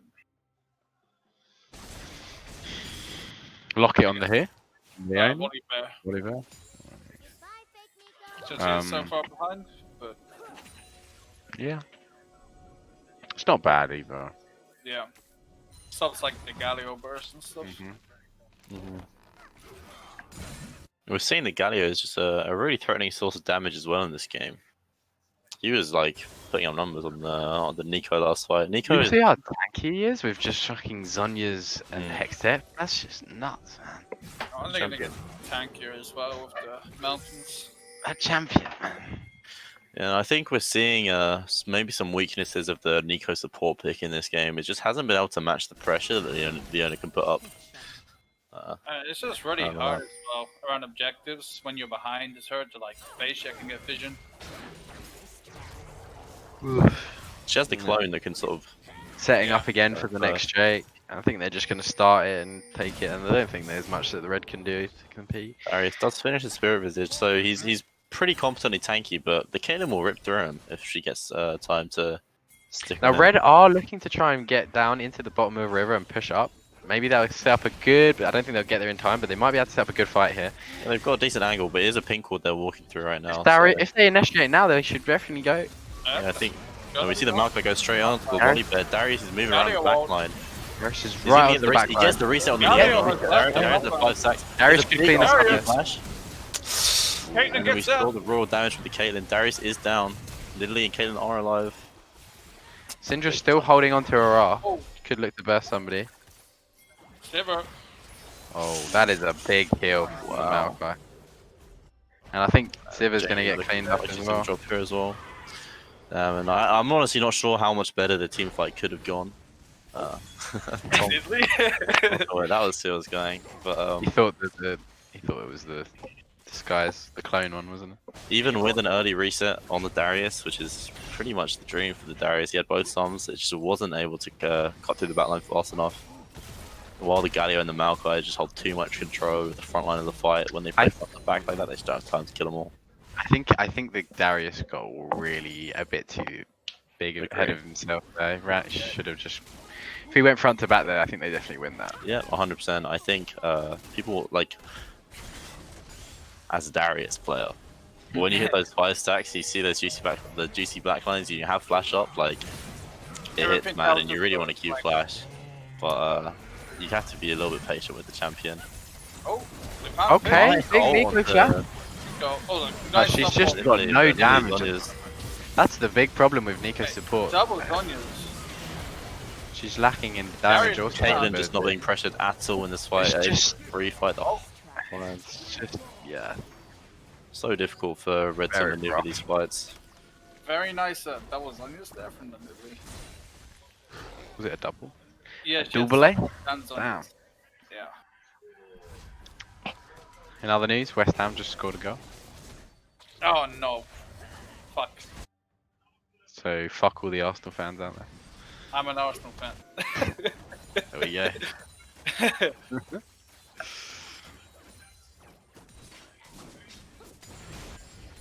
I would say, interesting to see, you know, the big difference in the teams when they're playing from behind. I feel like Portis Omnia handled it a lot better, even if they did lose the game. Yeah, I agree with that statement.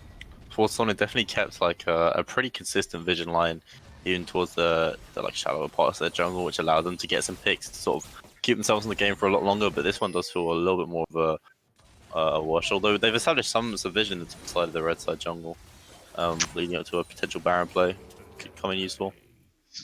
Jungle kingdom at the moment for Nidalee. Yeah. Pure domination. It is the second game in a row we've already seen like the Vody Bear get. I do wonder if they'll change it for game 3 if we go there. Wait, they won last game though. It was pretty good. Yeah. Vody. I think he was just pretty unfortunate. First, he got hard. hard. I guess. Yeah, I mean, if he doesn't lose the red there, his whole like initial clear is, I don't know, I wouldn't say twice as quick, but it's like, you know, he had to start, he had to do something else. Like, I don't even know where he went. Did he start his blue instead? What did he do?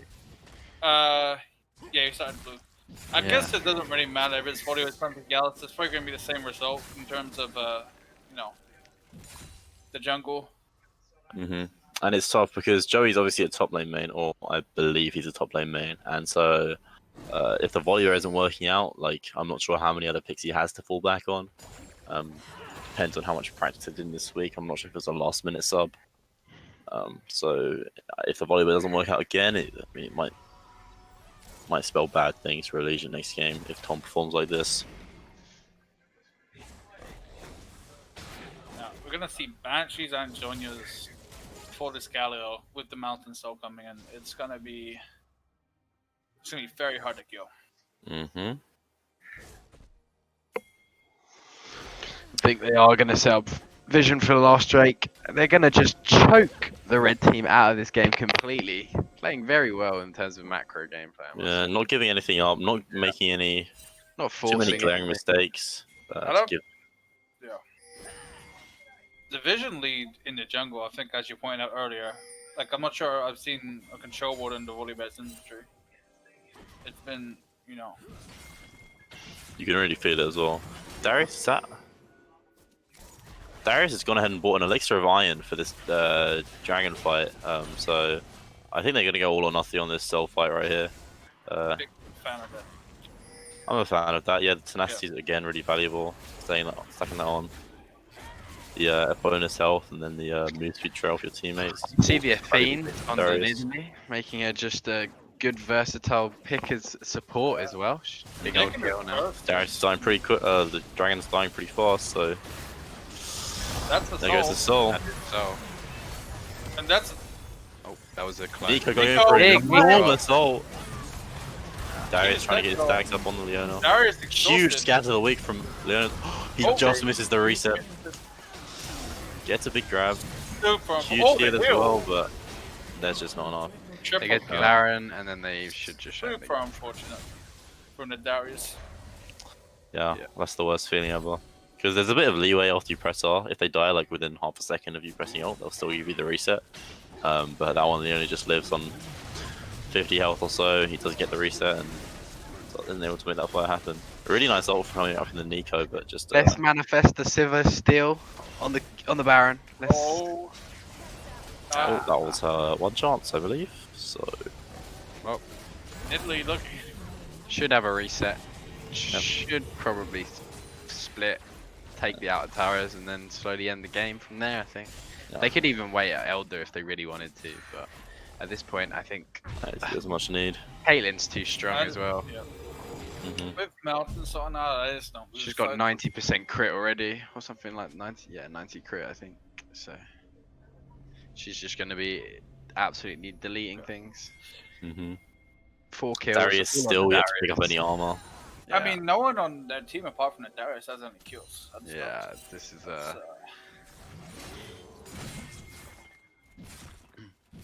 It's an unfortunate one for sure.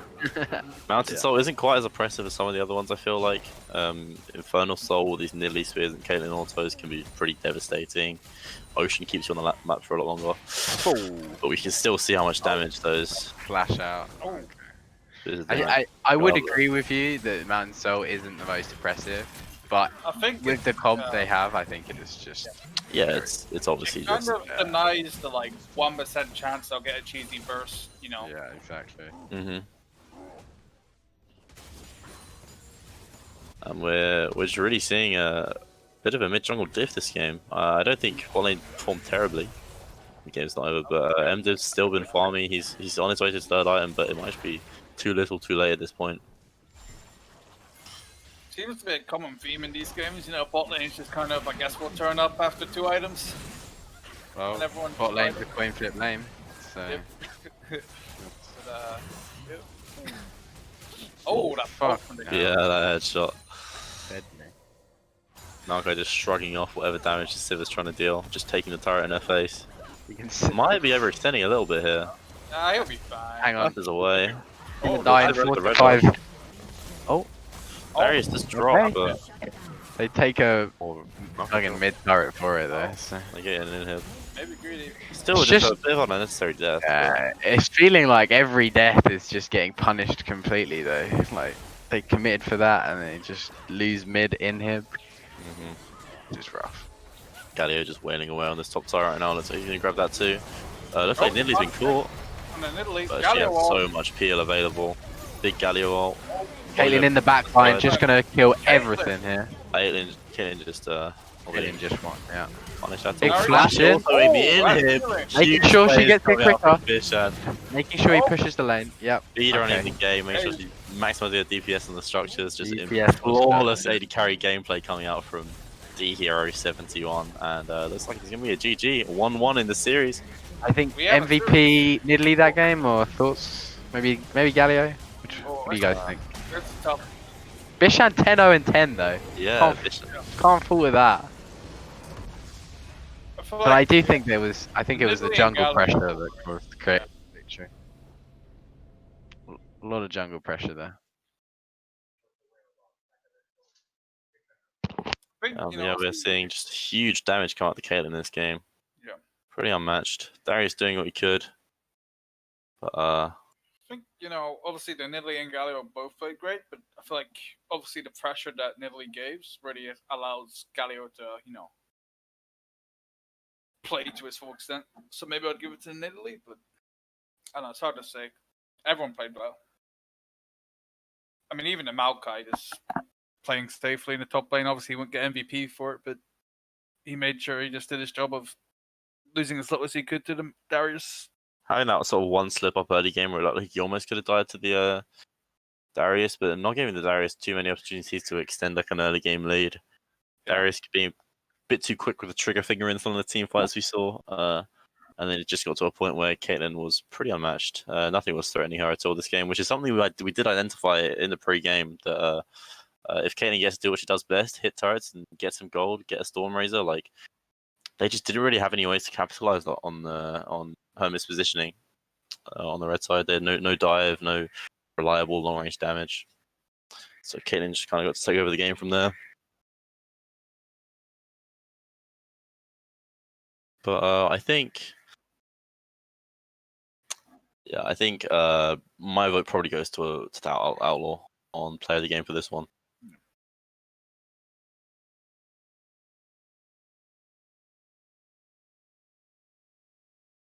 I think I'll probably agree.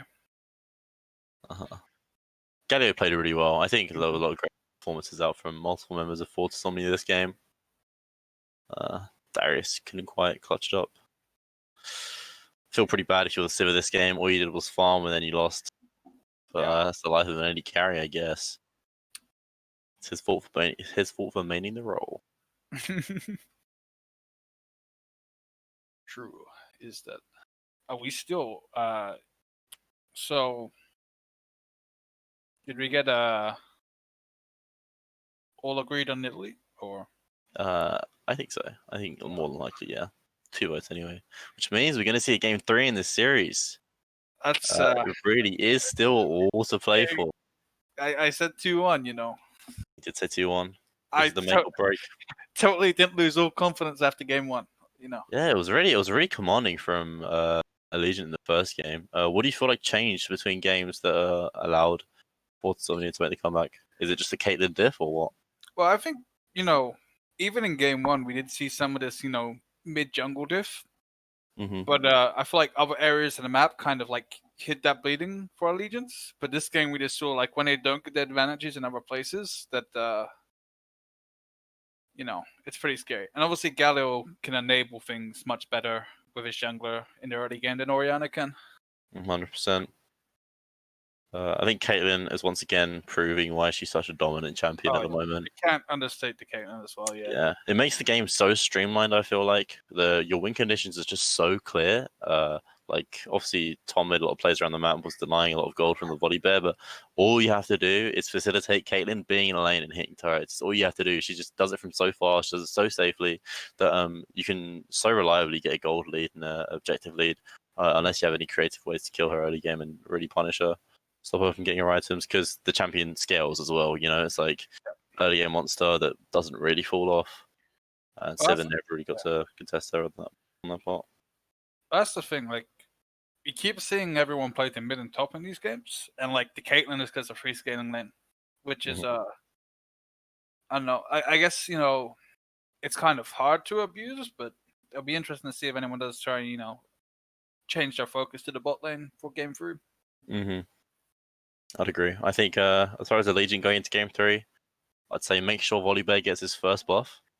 His first 2 red buffs. Yeah. That'll probably be a pretty good starting point, and then they can go from there. Because they really need to keep Volibear afloat in these games if they're not going to. Because, I mean, Outlaw just end up with a 5-level lead by the end of the game. And as much as there was some misplays from the Volibear, I don't know. I feel like you can't really blame the Volibear too much. The champion doesn't have any avenues to punish Italy in situations like this. It's just a matchup, and especially when the mid lane is also kind of Galio can just get easy priority in that matchup. Just roam, So I mean, I think Outlaw definitely looked maybe more confident on the Italy than he did at the Graves. At least he was able to command the game a lot more, maybe just because of the game state, because he had a Galio mid. But after not banning the Italy in game 1 and not banning the Italy in game 2, depending on side selection, I'd say there's a pretty good chance they ban out the Italy, and then that takes one threat off the table that Joey's going to have to deal with in the jungle. Mm-hmm. Well, I mean, you just wonder what else there is. I mean, we saw Evelyn ban in game 1. Who knows what else he can play? Like, I wonder, perhaps maybe targeting somewhere else would be better, but it's hard. Like, it's really hard when you have those type of players who can just be dangerous in any champ they play. Who's this? Outlaw. Can confirm that Allegiant are blue side next game. Can confirm that Outlaw is dangerous on all the champs he plays. Can confirm. Outlaw plays the jungle role. Can confirm. He does play the role. But yeah, Legion have locked in blue side for game 3, which means maybe they'll get Caitlyn and then maybe they'll win again, dude. No, Caitlyn diff, on blue side has been a thing this series. I do hope we see a Caitlyn ban on the next one, but hard agree. I think the champion is so toxic. Also, can wait.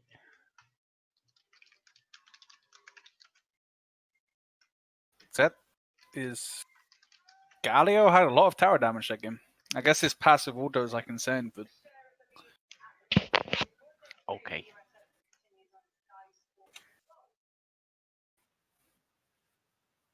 Oh, okay. I go. So, it was a pleasure casting with you, my friend. Dude, good casting you too. Hope yeah, man. the last one's as interesting as the first one. Yeah. And yeah.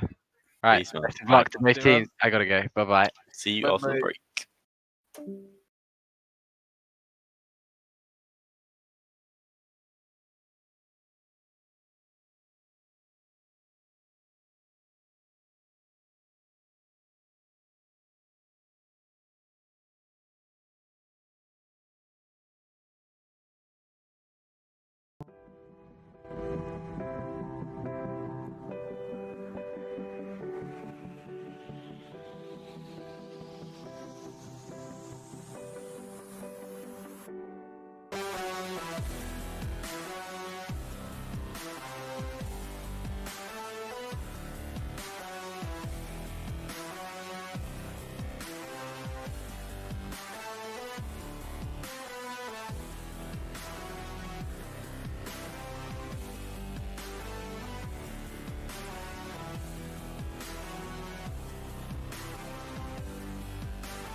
Yeah, but just after modded. Hi, And we're back.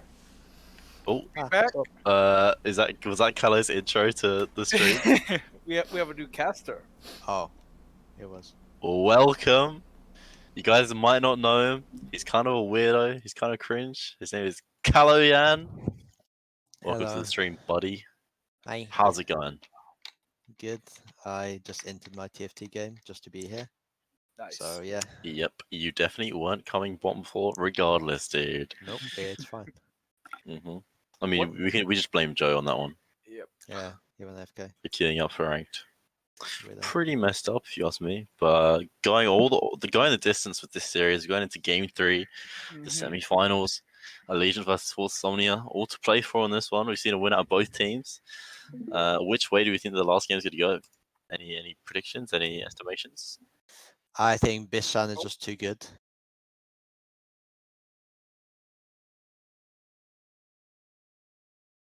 So it's only Bishan that's good in Force Somnia. Did you catch the Caitlyn technology at the end, the one where he Yeah, I think that's insane. He just that 50 damage on the inhibitor was the reason they got the inhibitor. No cap. Galio ban. No cap. I nearly banned. Damn. So foregoing the, I don't remember what they banned last game. I'm not gonna lie. They didn't ban Force Somnia is sticking to their guns with the Sivir, Lux, Talia bans. Caitlyn's open again. I don't know how I feel about that. The champion is just so toxic. I think I've probably spent half the cast so far talking about how much I despise it, but somehow it's made it to draft again. I can understand Forces not wanting to ban it, but and they do have Bishan, who's a competent Ashe player. We saw it in the first game. Even when they were losing, he was showing up, but instead they opt for the Jhin. Ooh, Jhin. How do you feel about the Jhin pick? I'm not a fan of Jhin so early, just because all Agent really needs to do now is pick a beefy front line. The Jhin has a bit like a hard time. One thing I will say about Jhin is if we look at the comp they played last game, where they were sort of roaming around with the Galio and the Nidalee in the enemy jungle, playing quite aggressively, I think Jin's pretty good at following up from range with his Ws and his ults. Can be decent catch in the early game, depending on where the rest of their draft goes. We see the Orianna locked in for Duke of Jamming, played in the first game, looked pretty good. Might see the run back of the Cassia for Jamie, depending. Darius once again locked in. Maokai. And they deny the Maokai as well. See, this is already looking, pretty tough for the Jhin, I feel like. Both Darius and Maokai are going to be... I don't think Jin's a good ADC. Yeah. First picking Jhin, knowing that a Darius pick is likely to be on the table is not ideal. And having a Caitlyn, like, you could just go Ashe. You could just have gone Ashe, but they're clearly valuing the Jhin, but as we already touched on, it doesn't kill Darius or Maokai that fast. It's outranged slightly by Caitlyn. I think the early game, to my knowledge, is like decent for Jhin and Caitlyn matchup, but maybe that's why they opted for it. But also, Legion can go Morgana here, and their bot lane is kind of useless. I think. You'd likely stun. You kind of anticipate a Morgana ban from Force Somnia here, but if they don't opt for it, then there's a decent chance that Legion do get to play it. Leona has proven to be a pretty strong pick in this series, though. Enix is clearly comfortable on the champion. I believe he's played at both games. So that's a nice bit of comfort for him. Ben's clearly comfortable on Orianna. And I think comfort is something that definitely is to be valued in these games. I think when you see when people like Joey are off their role, like maybe they haven't played loads of volleyball recently, it can just look a bit shakier, So comfort's definitely important. MDib winning off the first game on his Kanan as well, obviously. And no more Morgana ban coming out from Fortis, so we'll see if it gets picked away by a Legion. Hopefully Jensen plays. I think it's a Maokai support, because they already picked Darius. Yeah, more than... Oh. But you're right. Wait, that... Okay, I don't like that. Wait, Jamie could definitely play Morgana mid. We've seen it before. He's played so much Morgana. Yeah, but I think Morgana mid isn't as good as Morgana bot. Because Morgana's only good because of Kaden and the Leona stuns. Agreed. Win lane. But agreed. I guess late game it could be better, but they're lacking so much. Malphite pick. And Malphite does have a somewhat favorable matchup into Darius. Yeah. being able to slow his attack speed when Darius pulls you, and also using the Q to get away after his use slows, you can pretty reliably get away from Darius trades early game. So Malphite's pretty safe. Jamie coming in with the Diana pick. We did talk about this earlier. He was Mumu. Wow. I'm a fan of this. Allegiant pulling out all the stops. Doesn't kill anyone. Yeah, like that's the thing. I like the Malphite, but like they have no damage, so. And the other team they've saved Tom's pick for last, so yeah. I'm not sure what you can pick here. Graves again. Nidalee's obviously banned away, as well as Evelyn and Hecarim. Karthus maybe. Maybe No, Kindred. Karthus. I mean, Karthus gets a pretty free early game into Mumu, but Kindred's obviously... Yeah, but late game. So what? I'm guessing that's a proxy pick. It's a proxy. It's a proxy pick. Whoop, Mispick it's Kindred. Yeah, it's Kindred. Okay, it's Kindred. It's Kindred. Yeah, I feel like Kindred's the only thing you can go here to provide damage. I like the Mumu though, cause you know you're probably gonna get in the jungle anyway. I feel like a Mumu gives more from like behind than a Volibear does. 100%. Yeah, Mumu has a lot of reliable CC. He is punishable early game. His first clear is notoriously weak and slow. So if Tom takes advantage of that appropriately and maybe picks up his first few marks, it's definitely possible to snowball. But as you already said, if Joey's feeling like he'd rather just like sit back, let his teammates carry him, and just sort of CC lock up a few people with his ult, then I feel like a Mumu is definitely valuable in that aspect. Can you imagine a Mumu Diana ult together? Then. Yeah, man. They have a lot of team fights set up for Darius and Caitlyn. A lot of ways to layer Caitlyn traps as well, with like Maokai Root and Mumu ult, things like that. We'll have to see how the bot lane matchup plays out. Where do we think the junglers are going to focus their attention this game? Mid lane. Yeah. Yeah. If Diana can like get ahead in lane, I think she's going to be really strong. I mean, Diana Jhin shouldn't will just get one shot. Yeah. Diana's punishable. Yeah. Both bot lanes could be, pretty volatile with the jungle ganks, but we haven't really seen much attention there, so I don't know. Yeah, it's tough because I think you're going to need as many resources as you can on Kindred. I think Kindred was definitely the pick here. I feel like it's really good. It offers them a lot of like consistent DPS and map pressure. It's not the strongest early game, but it does pretty well in things like a Mumu ult as well. So it can also save Jhin from the one shot. Diana one shot. I wonder how's Kindred versus Darius, because like the bleed stays even with like it denies but the bleed, like how does that work? I mean, it's kind of pretty good for Darius. Yeah, Kindred ult heals everyone up, but Darius, if everyone's just sitting in a Kindred ult, Darius spends his time getting his stacks up, while everyone else is not taking damage. So you can apply all of your ult stacks before, all of your passive stacks before the Kindred ult ends, and then when it ends, you can start hitting R. But obviously, if you drop the Kindred ult in the middle of that chain, it does just stop Darius from snowballing the rest of the fight because his R gets put on a full cooldown, doesn't get to reset it. So it's kind of up to the Kindred's ult timing.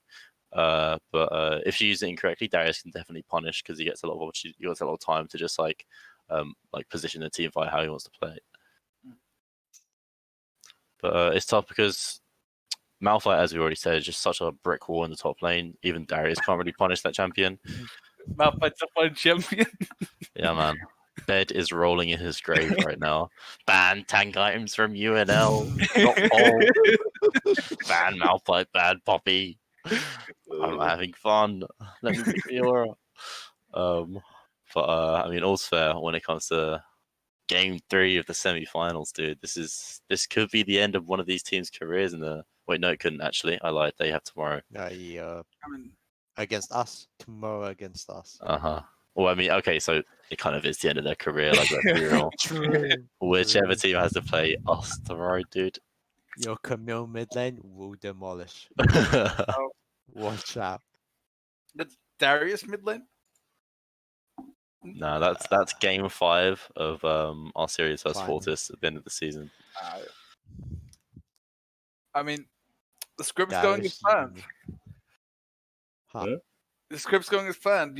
Fortis win today, and then you get to beat Vince and Fortis. I called it. The sit down before playoffs even started. I called everything that would happen. By the way, my pick'ems are lining up. I'm gonna get all the ultimate skins soon. Perfect pick'ems, man. We should get Bet to code that. What do you think? Just a spreadsheet, bro. Season 3. Just a spreadsheet. Okay, you do it then. Okay. Or we do like a fantasy league. We like get player cards and shit. Oh no! I can already imagine that shit show. How hype would that be? That would be pretty cool. Dude, how about we print like actual physical trading cards? Dude, imagine opening up a pack and you get like Bishan's face chopped onto Aphelios, dude. Oh my god, legendary card, legendary Aphelios pentakill card. Oh my god, I lost. Dude, I'll just cut out the face and look at that. There's millions to be made on that idea. I'm pretty sure. Maybe season 4. Maybe season when the budget's up, you know. Oh, yeah, once when you the pass budget. When we get more subs, it's only me and Eris right now, so we get like £2. Wait, it has subs? This kind of has subs? Yeah. Oh, Wait. fuck.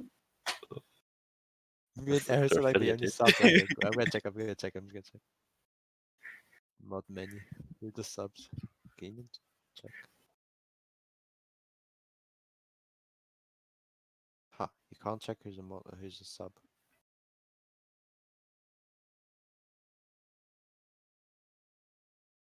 Fool, why is your image the like Orn Sunfire cape? Because for some reason, there's this meme about I like playing tanks and stuff.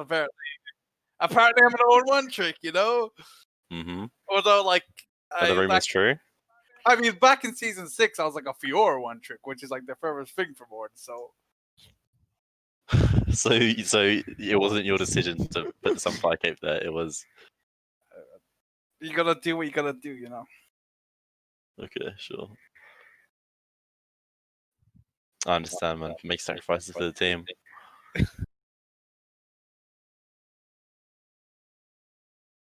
No Orn this series, though. Oh yeah, we haven't really seen much Orn, which is It's because they have hands. Yeah. Well, we've got 2 pretty like competent top laners, so like they're backing themselves to play some carries. Yeah, I respect it. Besides this game, I mean, there's a Malphite, but Hey, we got a couple Bruiser matchups. A very mechanical champion. Mm-hmm. This is true. This is true.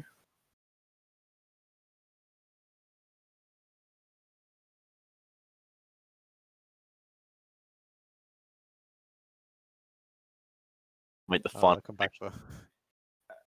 Who do we think is going to take it all? Looking at the draft. I'm sticking with my prediction before the series. Fortis only a 2-1. Fourth is only a 2-1. I mean, Bishan seems to believe so. I think. I don't know, man. I think Darius has another decent game. Less sort of facilitation than last game, though, I'd say. No Sivir to speed him up, and there's still just as much CC. And Malphite's a bit harder to beat up on. Kindred can potentially deny his team fight potential. Go on. Oh, so no. So I was just gonna say, like, off a draft, like, actually, yeah, no way. But I'm sticking with my prediction. Yeah, sorry to interrupt you. No, that's okay. I do think that. Fuck. No, sorry, we're not experienced this dude. No, I was gonna say, I do prefer, because Allegiance have the, Caitlyn diff, so. Mm-hmm. Yeah, Legion have Caitlyn, which is proven to be a pretty important part of the draft. But I don't know. I'm personally not sold on the Diana pick.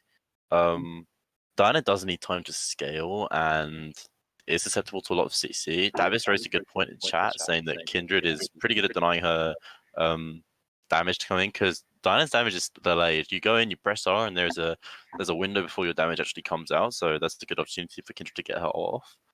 So Kindred could end up being a pretty clutch factor, and Diana is also pretty punishable. She's going to get bullied around by the Orianna early game. Depends how much time she's given to scale. But I mean, eventually Jin hits a point where he does just start dropping like 1k crits, and can be pretty difficult to deal with. So the late game is not necessarily in Allegiance favor either. So I don't know. I think the Dino pick will be pivotal, but maybe it's something Jamie's more comfortable with because his Cinder performance seemed a little bit rocky. Obviously, Outlaws Nidalee seems hard to play against as well. I'm not envious, but maybe the comfort from Diana will help. Galio and Italy, not exactly fun for Syndra. And not fun for many champions, I don't think. No. But no Nidalee this game, so we'll see if Outlaw can dominate, put on quite as much pressure with the Kindred. Yeah, I'm glad they did go for the Kindred because I feel like it's the only real jungler that they could probably get that does give that kind of like hyper scaling damage they comp needed, and also like obviously negates a lot of the damage from the enemy comp. Absolutely. And sweet. Well, when we're back in game, we'll be back in a few minutes, guys. Don't go anywhere. Game 3 for its first Allegiant. See you soon.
Hello.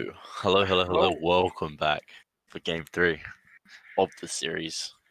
Hope everyone got drinking some snackies, dude. Get comfy, nestle in. We're going the distance. I heard talk of tea. Tea? Yeah.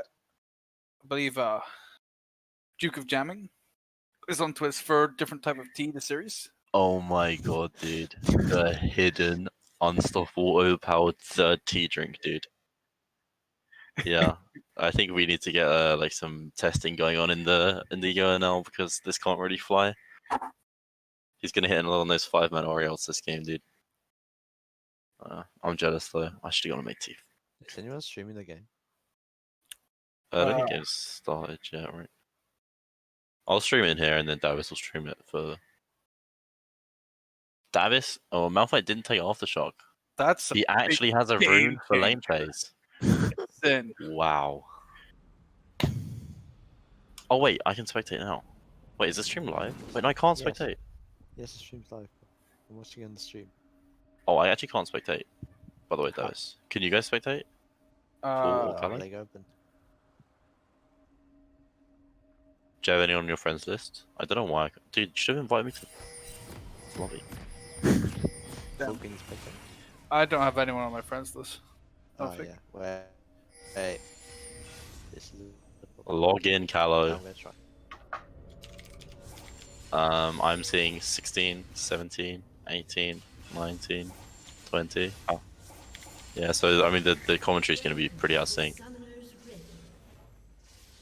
Don't worry, Dude, Malphite's wearing a nice chroma. Oh. Looks pretty cool. Yeah. Thumbs up. Looks like no dramatic invades this game compared to the last two. They're looking kind of fresh. He's dripped out the wazoo, dude. Sorry.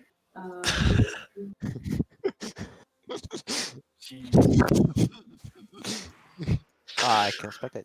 I cannot. I can spectate. Oh, you can? Okay, it's Yeah, during toss. yeah. It's lit. So everyone kind of just vibing level 1. Not much going on. Malphite making the pilgrimage to top lane. Darius wearing the God King skin again. I like it. A Mumu going base skin. Controversial. Controversial indeed. He has a lot of really cheap skins, so you figure he'd have one of them. Yeah. Okay. Is God King your favorite Darius skin? It looks the nicest, but the Q is like slightly skinnier than a lot of the other skins. So it's slightly more accurate, but I don't know, it just feels different.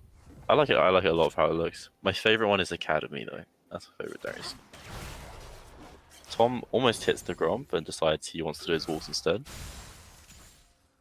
Interesting to see how the jungler's path. Once again, looks like Joey is just going for a really safe, full clear, going red. Krogs. I mean, he's going to meet Kindred on the top side of the map eventually. I don't really see him. It depends how the priority looks in the solo lanes, depending on who gets the crab. But I mean, Kindred's going to be there way before Mumu. What time is the game? Stream is 2:21, 2:22, but that's with a delay. So it should probably good. Yeah, it should be good now. Yeah. Okay. Sweet. Thanks, Kelly.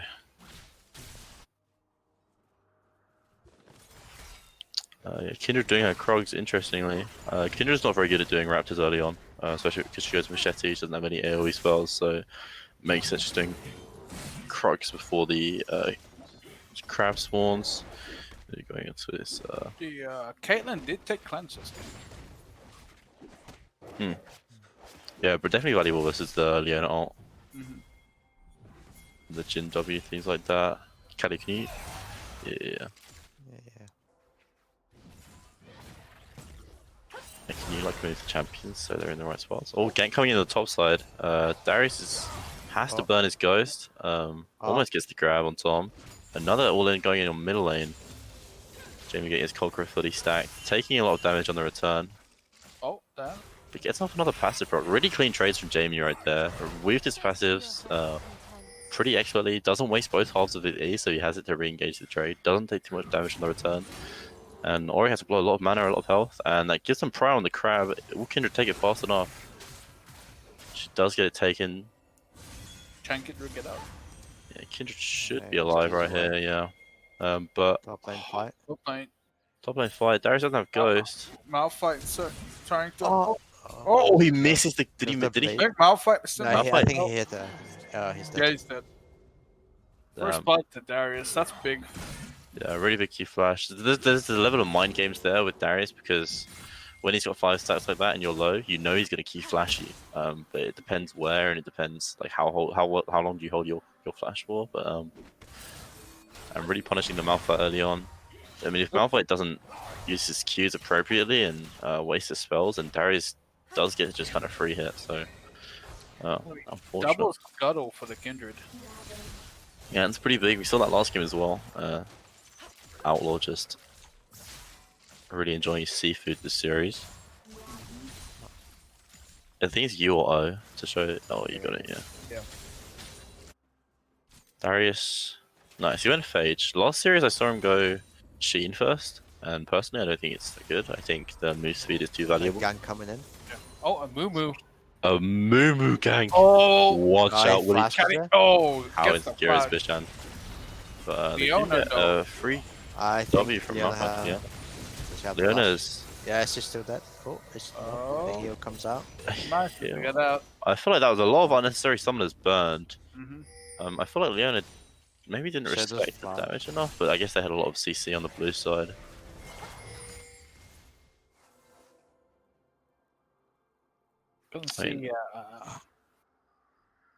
Already showing the power of the Amu and the Maokai and locking down targets. If Leona wasn't so disgustingly overpowered and unkillable, then they probably killed her, but with Aftershock and W, she kind of shrugs off attacks from the Amu.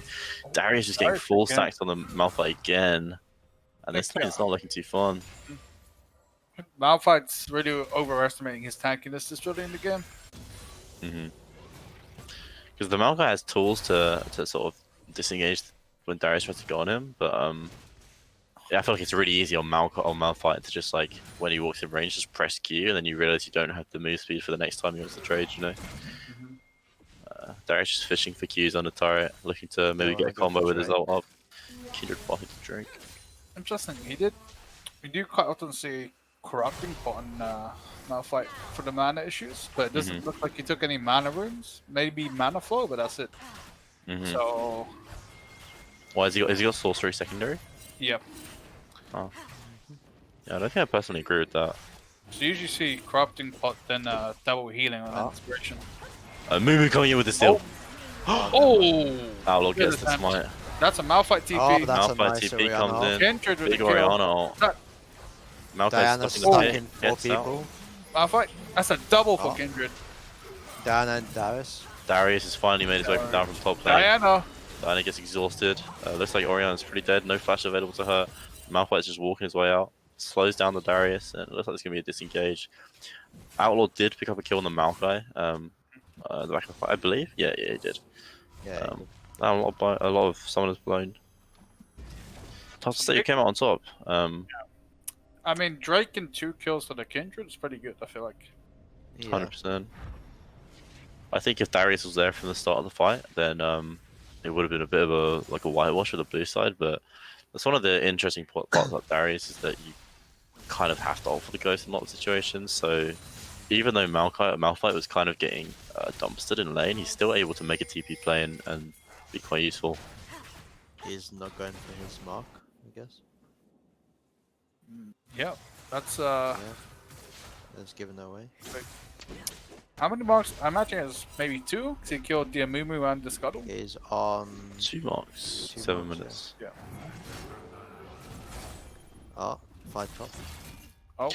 Malphite without flash. He had ult again? Yeah, it's a pretty low cooldown. Oh. That's kind of surprising. Kindred establishing a pretty big CS lead.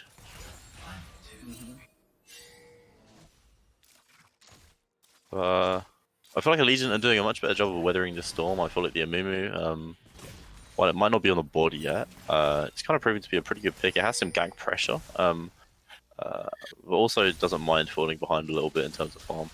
Yeah, Amumu doesn't need to, have a lot of gold to press R. And get value in a fight for his team. That Diana was already looking pretty threatening though in that last fight. Yeah. She's gonna get a pretty early Word of Ages as well since she got that kill at Drake. Is she looking for a roam? And once again, just compounding on the fact that Diana gets like reasonably tanky, Darius, Amu, and Maokai are all going to be stacking health and resistances, and well, Kindred being fed is pretty crucial, but Jhin is just going to have a hard time getting through those frontline champions this game.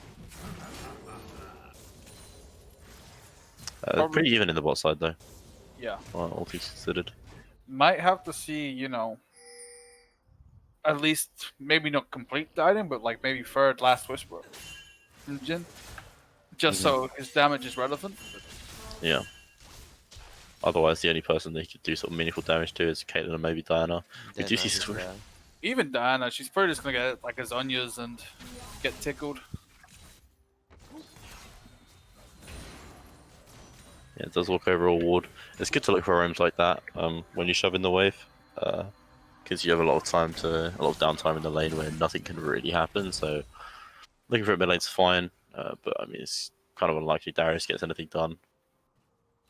We do see Swifty boots come out from Jin early on, which might help him cut away from the Darius a little bit more, sort of get out of range of the movement or things like that. Could be quite valuable.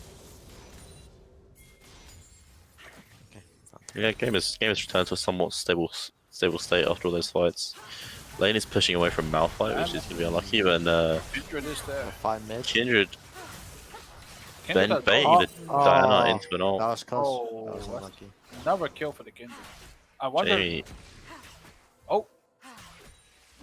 Oh, bad. Jamie just forced him too hard. Oh. Wait. Oh, Mumu. Nice 1v2ing. SM Joey making plays. Okay. Oh, no. He tried. Maybe slightly overestimating his There's damage top right there. lane as well. Darius Malphite. tanking. Darius tanking the whole wave. Malphite. Flashes into the Darius Q. Darius tanking the whole wave. Malphite wins the 1v1. Darius So making cool. the critical mistake of fighting in such a huge minion wave. Top lanes do that all the time, where you think you have a good fight, but I mean Malphite is just already pretty tanky champion. Like he takes a while to kill, and the minion damage just racks up. Yeah, big plays coming out from Howlitzer. Really making up for that one early death. What do you think about this early Spectre's cow pickup from Darius? Personally, I think it's like I'm not sure I agree with it. Like it's not incredibly valuable. If it was maybe a double AP topside from Force Somnia, then I could see it being valuable. It obviously does help in the lane phase by Malphite, but he's not going to comment or anything, so he's not very threatening. I don't know, I think getting to the triple spike earlier is more valuable. Oh, it's going to be a second Drake now for... Yeah, there's like second Drake coming over for this. Oh, Malphite. Malphite making... Oh, that's a nice ult. Another nice Oriole to follow up. Oh, Jin. Outlaw DPSing from over the wall, they secure the dragon. Missing. Off shot. Leona going in. Oh, Leona could be down. Yeah, a Mumu gets a He kill. does drop, but this Malphite Oh, is Malphite chasing. he's just walking out of there, dude. Darius is getting some free fall on the slide. Jamie has ult though. Oh, really good blue trinket from Ben to scout the Diana. They're getting very aggressive here. Oh, that was a nice flash. No Kindred ult. If this fight goes too long, Malphite and Mumu are going to be back soon. But Jamie drops. Emdit flashes away, but to his death, it's like... That's 3 kills on the Malphite now. Yeah, 7 KP. Malphite putting in some work right here. And Mumu's coming back. Mumu on the wraparound. Oh! Is ult available to him again? Darius is getting 3 platings top. Yep. Darius is almost done with that turret. I feel like Malphite is one of the few champions where like a few tanks where you're actually like pretty happy if he gets gold. Because the more armor he gets, that's like the more damage like he can deal. Kindred is 2k gold ahead. Yeah, I'm starting to see some similarities between this game and the last game we just played. Darius sort of holding his own, but Outlaw Jamie's up in gold. That's gonna be hard. Oh. Kindred as well, you know, just... Do we know how many marks? Oh, they're going top. Oh. Looking for plans for Darius, he has flash available, no ghost, out of mana. Oh, Jukes, oh! Nice flash. Jukes the Leona, and then has to go and flash it away. Yeah, that was a nice dodge. Kindred going bot. Kindred looking for a play, no ward in that bush, but there is a sapling which sapling. spots her out. Mumu's also in his way. Yep. Mumu's bloodthirsty, dude. Mumu's 3 3 levels down. He's 3 levels down. Oh, they got mid lane turret. Oh. Jamie just gets free first turret. Jamie going aggressive, gets exhausted again. Flash on. Liana. Loliana not available. She did already burn its top side. Amumu and Maokai coming to match the play. Kindred Depends as how long well. Jamie can live for. Leona might be a bit too deep, but Ori. Jamie with a big re-engage drops Benjamin. Oh, no. Amumu lands a big stun onto the Kindred. Maokai's a big ult here. Malphite ults into the Kindred ult. Malphite. Buys time for the Kindred to get away after she gets the healing. Darius. But Darius is online, he's got resets on his ult, gets 2 kills. Bishan is stuck. Oh. We just won't talk about the Jhin. 2 kills for Caitlyn and Darius. That's a nice ult though from Jhin. He got 2 kills, I think, or 1. You got 1. But Caitlyn wasn't on the fight yet, and though, by 600. He telegraphed where he was, and then Caitlyn just picked him up on the flank. That goal lead in mid's getting big now. Yeah, Dana's up 1.3k gold on the Rihanna. And they're just whacking the turret. So Outlaw makes behind them. Oh. This is really nice, they got no CDs. Oh, double! Really nice play. Malphite no all available to him. Umu no flash, Umu is definitely dead here. They don't know, I don't think they know where the Darius is right now. So Darius is...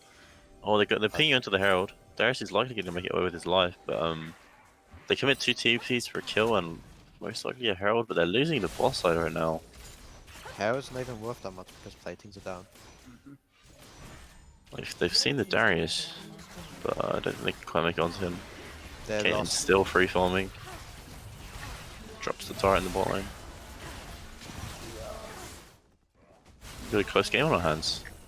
I think a lot is going to depend because blue side have already got 4 turrets to 4 to Sonya's 0, which is just again the power of the Caitlyn, the power of the Darius. Like Malphite has been making great plays across the map with his ultimate, etc. But Darius has been able to punish that by taking the turret really early on. Malphite's also falling really far behind CS. So I mean, he doesn't need too much to, you know, especially with all the kill participation he's getting. But yeah, thankfully Malphite is pretty good at functioning. Yeah. Without a ton of gold. I'm not sure about the Sunfire Cape buy. I feel like in a lot of cases the CDR of things like Frozen Heart or Ice Gauntlet, Abyssal Marks, those kind of items are pretty valuable. Red team so down the top. So yeah, they know they can pretty contest Drake. It's gonna be Ocean Soul. Oh! They found the Kindred. Kindred with a really clean ult. Darius though. Darius getting kited out here. They got Drake though. Bishan flashing over the wall to secure the kill on the Darius, but Amumu does get the Drake on the backside. The nice ult. Huge ult from Jamie. Tunnel visioning maybe slightly too hard on Outlaw right there because he doesn't quite kill him. Could maybe commit to a kill on someone else. Interesting, and the Fort Summoning do have the Herald available to them, so while a couple of members are down, they can maybe look to recoup some gold by dropping definitely the tier 1 mid lane turret, potentially the tier 2. Big onto the Caitlyn. Forcing out a flash. Ori. Ori missteps. Oh, Caitlyn. Outlaw holding onto the Herald. They get the turret without using that. A bit of a misstep from the Orianna getting a bit too big for her boots, maybe. We're seeing a strength of the gym pick though is that when Malphite and Kindred etc. are going toe to toe, like at the front of the fight, he can just hang back and drop ultimate shots into the team fight, which is proving to be pretty valuable, especially when they're chasing people down. Doesn't need to be in range of danger, you know. You can just.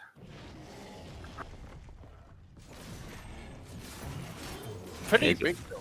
They did get the Ocean Soul, Drake, sorry, which does delay for the Omnia's soul potential. Seeing about 2.5, 3k gold lead for a Legion here, despite being a couple kills down. I think that's mostly off the turret gold they've reclaimed. We're about 20 minutes into the game, 2 dragons to 1. How you guys feel going into later stages of the game? Who do you think has got an advantage? Well, Kindred is pretty big, and I feel like that's the member you want, like, to carry this game. However, all it takes is one pick with Kindred out down or something, and I feel like, you know, the game can very quickly be over. Especially with how deadly the Diana Darius is looking. Caitlyn also bought the Deadpool. What the fuck is that?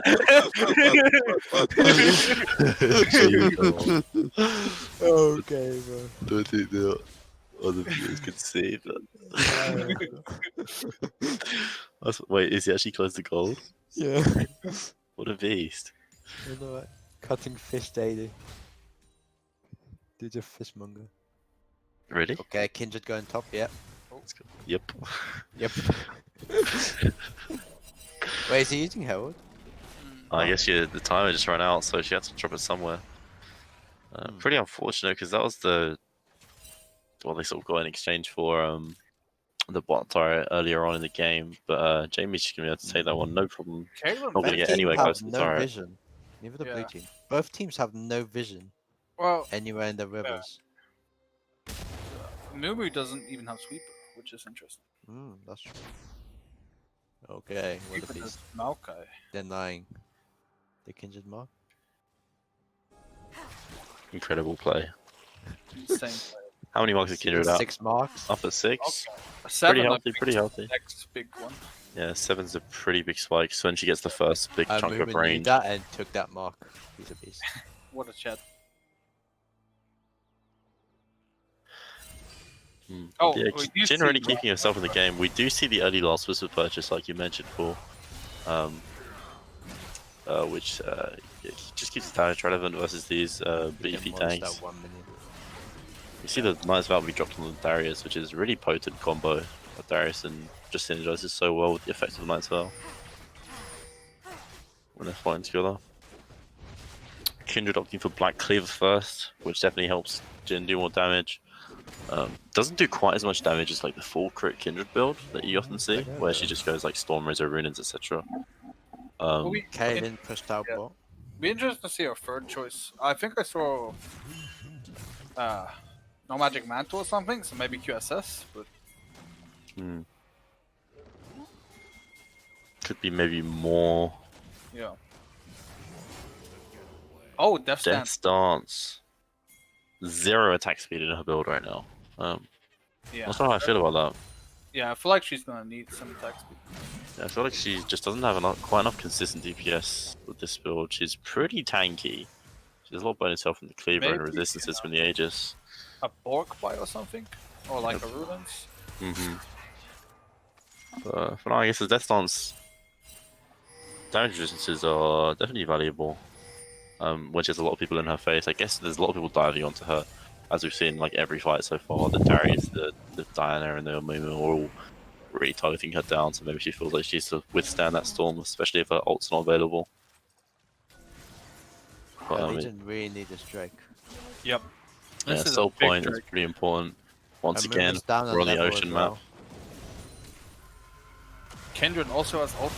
Malphite, Orianna. Malphite going in, he gets a pretty big ult. The wombo. Huge combo. Mumu's deleted. Diana though. Darius is pretty low. Diana's going in. Oh, Darius. Darius.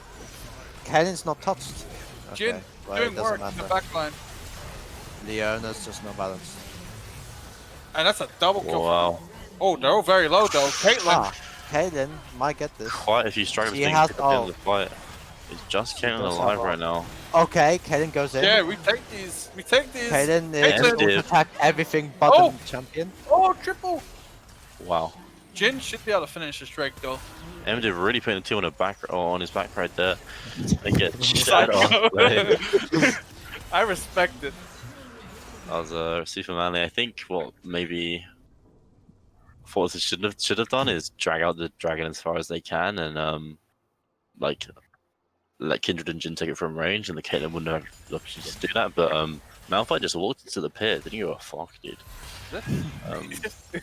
He didn't need it to Drake as well. Yeah. I mean, Charlie's Malphite is pretty goddamn alpha this game. I won't lie. Yeah. 6 kills. Almost at 100 CS, 25 minutes in.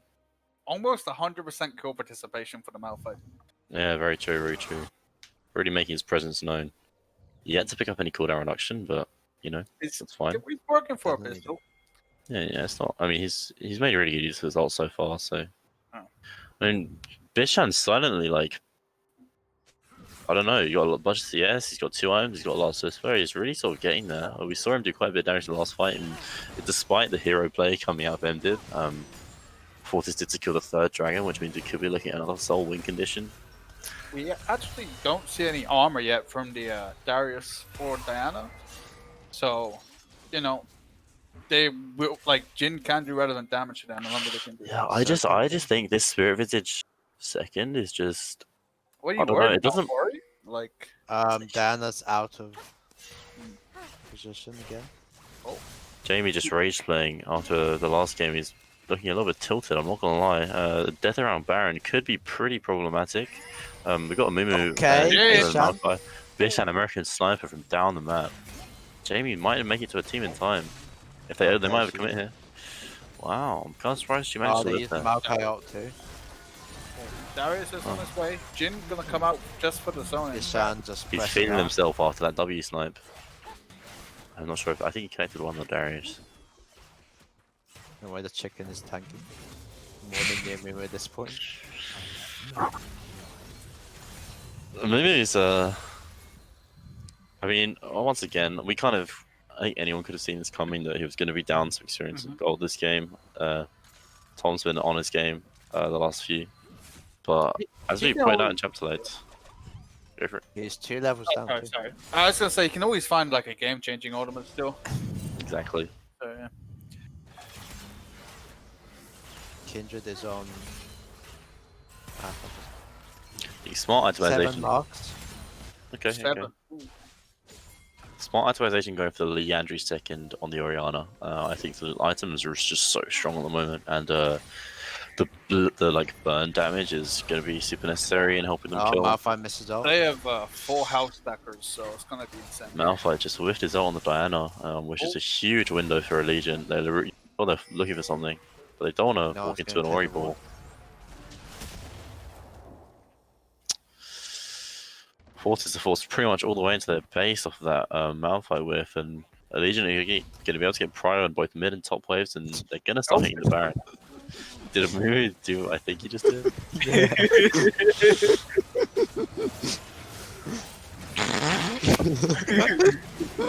took him a solid minute to get to the Baron, but it's okay.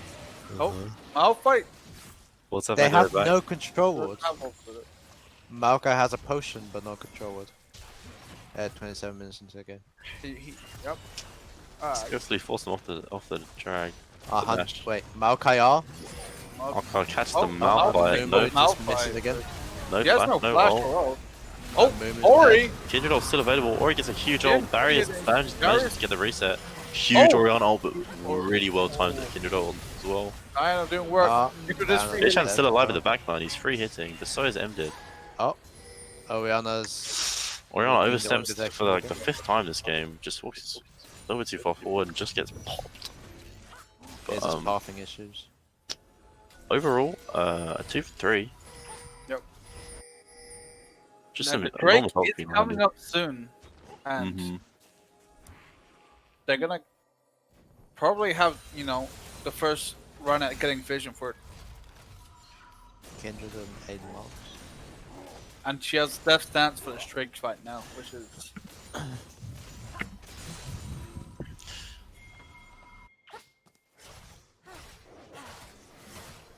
Almost 30 minutes into the game already. Yup. Looking at Soul Point for a red side. No Baron's been taken yet. Team's definitely feeling a little bit hesitant to really pull the trigger this game. No Kindred out yet for the Baron. Malphite on about 3-4 CS a minute. Should be cool. Yep. Oh, I'm moving. They're starting up the Drake. Orianna's not there yet. Never mind. That's good smite from Owl. Mumu ult, only hitting the Leona. Oh, massive Diana. Huge Diana. No Kindred ult. No Kindred ult. Darius doesn't get the reset. Diana in the backline, but Red team are healing a bit too much with this Ocean Soul. Yeah. Kanan just chasing Kindred all the way across the fucking map right now. Darius chilling with 5 stacks. Double kill. They drop 4 members of Allegiant drop M's full HP. Only Leona died, and you could just really see the immediate impact of the Ocean Soul in that team fight. Darius doing as much as he could, but doesn't get the reset on Leona as well, just a deceptively tanky champion. Isn't able to chain anything. And Fortis is going to move over to the Baron. Without Oceans, though, I think that's just a wipe for Fortis. Like, Darius got such a good, and so did Diana, with no Kindred out. But the Oceans open and so much work. Yeah, it's unfortunate. I feel like there are so many fights where Jamie's... Oh, never mind, they're not going for it. The AD carry's just trading 700 damage crits. Jamie's just TPing top. Oh! Jamie rage TPing. And going back. Don't worry. Kind of buying some time, I suppose. Kaden max traps lost. That's Is that what you meant to do? Don't think you do a second. Not what you meant to do. Yeah. Yeah. I've even seen it first in some cases. It's pretty. If you're really good at placing them, you can kind of abuse it in lane. But he gets 230 magic damage once he hits it. Fucking E.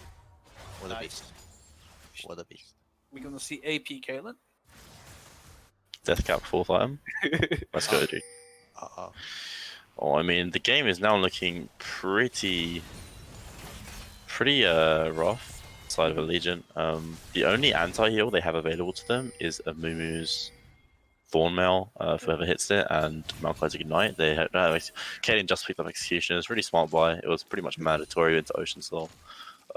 But at this point, it's just so much easier for Red side to maneuver into fights because they just have such a huge combat advantage with the Ocean Soul.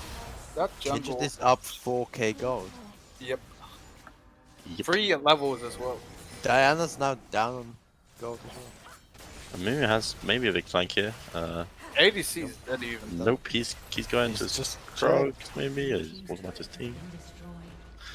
Malphite now got an experience at advantage on the Darius. Kindred is very fun. Very fun. Kindred does look like she's going. Maokai. Oh. Maokai is wave clear. Okay, doesn't maybe just miscommunication. Yeah. Little bit of miscommunication there. Dinah does that. Joey's on the side. He's looking. They have no idea. He has flash. Misses the Q, unfortunate. Don't worry, we'll be back up in about 8 seconds. We go again.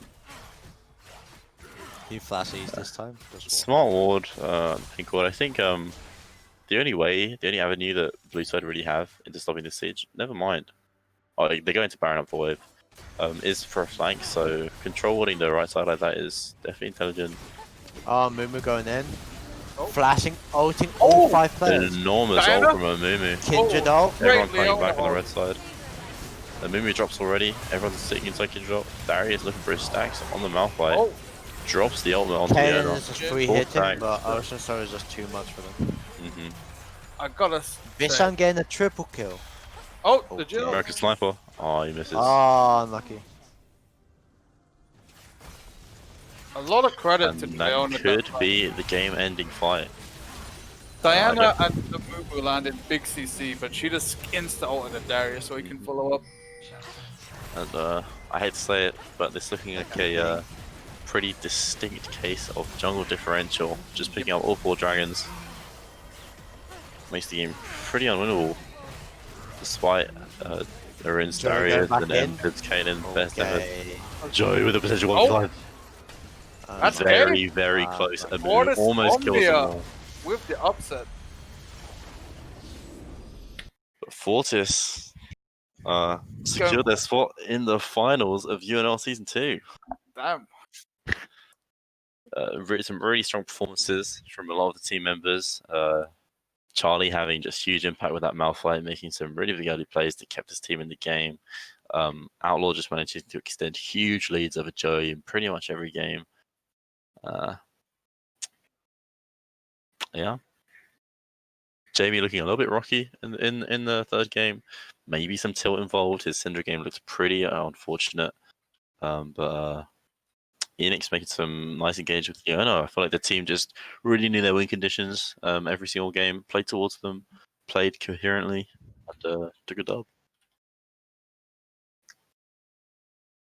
Congratulations, Fortis. Yep.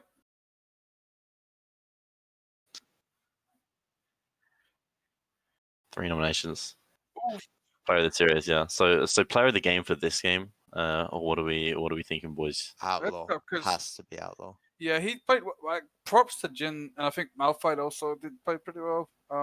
But it's super hard because the jungle is just such a big influence in the game. Definitely the most influential role at the moment. A very balanced role, yes. The thing is, I don't think the role is necessarily strong in terms of its strength compared to like other characters on the map, but it's just so influential. Yeah. If there's a difference there, I feel like you feel it more than any other role. 100%. And just the Dragon Control just became really conscious series. They ended Caitlyn's domination. Nice to see the Caitlyn abuser lose. I'm not gonna lie. Caitlyn, fuck that she champion. lost the game. Let's go. I mean, a good performance out of MDib. He did everything he could. So I guess player of the game for this one. Yeah, I think I'll give it to Outlaw as well. I mean, and then we got to nominate 3 for player of the series. Has to go. I think Outlaw, Bishan, and maybe Enix. Yeah, I thought Enix's Leona was pretty solid. His playing was very good on Leona. Ben Scalio was really good in the second game. I think he had a couple. His Ori games were good. Like this game was good, but the first game was a little bit rocky. He did get solo killed. His laning phase on Ori wasn't great, but he always found good shockwaves and team fights. Yeah, and then I think Charlie played. Charlie played only 2 games of the series. I mean, he won both of them. He's got the highest win rate of anyone. 100% win rate. 100% win rate for Howlitzer. And his Malphite was really impactful. He played what? What did he play last game? He played Maokai. Oh, Maokai. Yeah. Just a solid tank performance. Nothing like too spectacular. So I think Outlaw, Bishan, and Enix. Are we gonna go with those 3? Yeah, I think so. Okay, cool. Lewis and Charlie for an interview. Get him in, dude. Hello. Hello. Hello. Hello. Hello. Hello. Congratulations on your victory for Somnia. Really well played, guys. Yeah, thank you very much. It was a good game. Both of them. All 3 of them. Well, you only played 2, I suppose. I was only in the 2. We were just saying how about you have the strictly highest win rate. Really? Well, I mean, you have 100%, and everyone else has 66. Ooh, okay. By default, you are the greatest player on the team. You are the carry. Game? I thought you meant like in the whole total league. No. Just this series, he's got 100% win rate. But yeah. So first game looked a little bit rocky. The Gnar was like pretty terrifying as a top lane player. I feel your pain, brother. I feel your pain. When that champion walks into lane with Tabai, it's like, dude, how do I even play? But what do you guys think you did well game to game to adapt to that first loss? How did your mindset change? We played around jungle a bit, but like we rotated around with our jungler better. As far as our lanes were moving towards crabs, securing those double scuttles in games 2 and 3 was super good just to get us going. Agreed, 100%. Game 1, kind of me and Ben kind of just left Outlaw to die Herald one time because we both were too late rotating, so it was bad times. Yeah, it was really obvious that you were doing everything you could to facilitate Outlaw, and then he really put up some numbers, really sort of pulled through and carried you guys to the second couple of games. I think the double crab early game that you picked up on was pretty key. I found it interesting that Amuri decided to path to the same side as Outlaw both games. Obviously, like, he's a less experienced jungler, so maybe you don't adapt to those things as fast, but Outlaw having like an experience in gold lead consistently every game definitely proved to be valuable. I think we also had some really solid Drake control in those games, especially the one we just played. We had some real nice control over it. 100%. Yeah. So, and that Ocean Soul definitely came in handy. Yeah, that last fight was looking sketchy. Like, it was definitely close. Like, Jamie's Diana and Arince's Darius were like just so terrifying. But you guys kite them out really well. Ocean Soul came in clutch. Yeah, you're right on the. I think the first game, sometimes your back timers weren't super synced up with dragons, or you died just beforehand. Whereas the last 2 games, it was really obvious you guys knew your win condition. You knew that you had to be a dragon on time, and then you really played around it. I thought it was really respectful, Charlie, the way you sort of just not necessarily sacked top lane, but I don't know. I feel like a lot of top players are reluctant to sacrifice CS and go and help their team. But you were really impactful, especially around those early game drakes. On your Malphite. Yeah, it was more or less a case of, do I want to stick around for this top wave, knowing Darius was going to be there because he didn't have the TP to join any time. So it was more or less a case of, if I just go now, sack the top wave, come back for it later, like, we can win the Drake, win the fight, and outpush whatever damage he does to our towers. You know. And even after sacrificing some CS experience and roaming down for the dragon, you still solo killed him, dude. Well, that was, I'll be honest, clenched a little on that one. Because I didn't have, I ran out of mana completely. Yeah. So I couldn't even ult him, because we were talking in comms like, save your ult for when we do dragon, so we have the the wombo combo there. And I completely zoned out on that aspect mid fight with the Darius. Yeah. And then I had no mana, so it was like, this is going to be close. And then luckily I got my that last grass proc come through. Clutched up. Healed you out of the Darius bleed range. Yeah, give him the old clap and be done with it. And then was able to get mana, come down to Drake with ult still. So yeah, maybe Riftmark can use that solo kill as an example of why you should take a rune that works in lane. A useful rune instead of Aftershock. Well, I've obviously understand why you would take Aftershock, because the ultimate, obviously, you're going in, but it doesn't serve you any purpose really during laning phase, like until you hit that 6 point. But even after you hit 6, it's not up frequently enough. Exactly. To get use of it. Yeah, exactly. Whereas with Grass, because Malphite has such good sticking power, like the Grass was just personally such a much better choice. Yeah. Definitely really influential on helping you stem the bleeding in that lane after he did get a bit of an early lead. Well, and it also helps you scale. It gives you like permanent max health. So. Permanent health scales with the shield passive, which then scales with shield bash, which then also scales with conditioning. So it's like it all pulls together very nicely to sort of get me through laning phase. And there was that little rough moment where he did kill me quite early on with the flash and the tower, but I don't know. I think the way that it's worked out, he hasn't been able to fully bully me out of lane as Darius wants to do.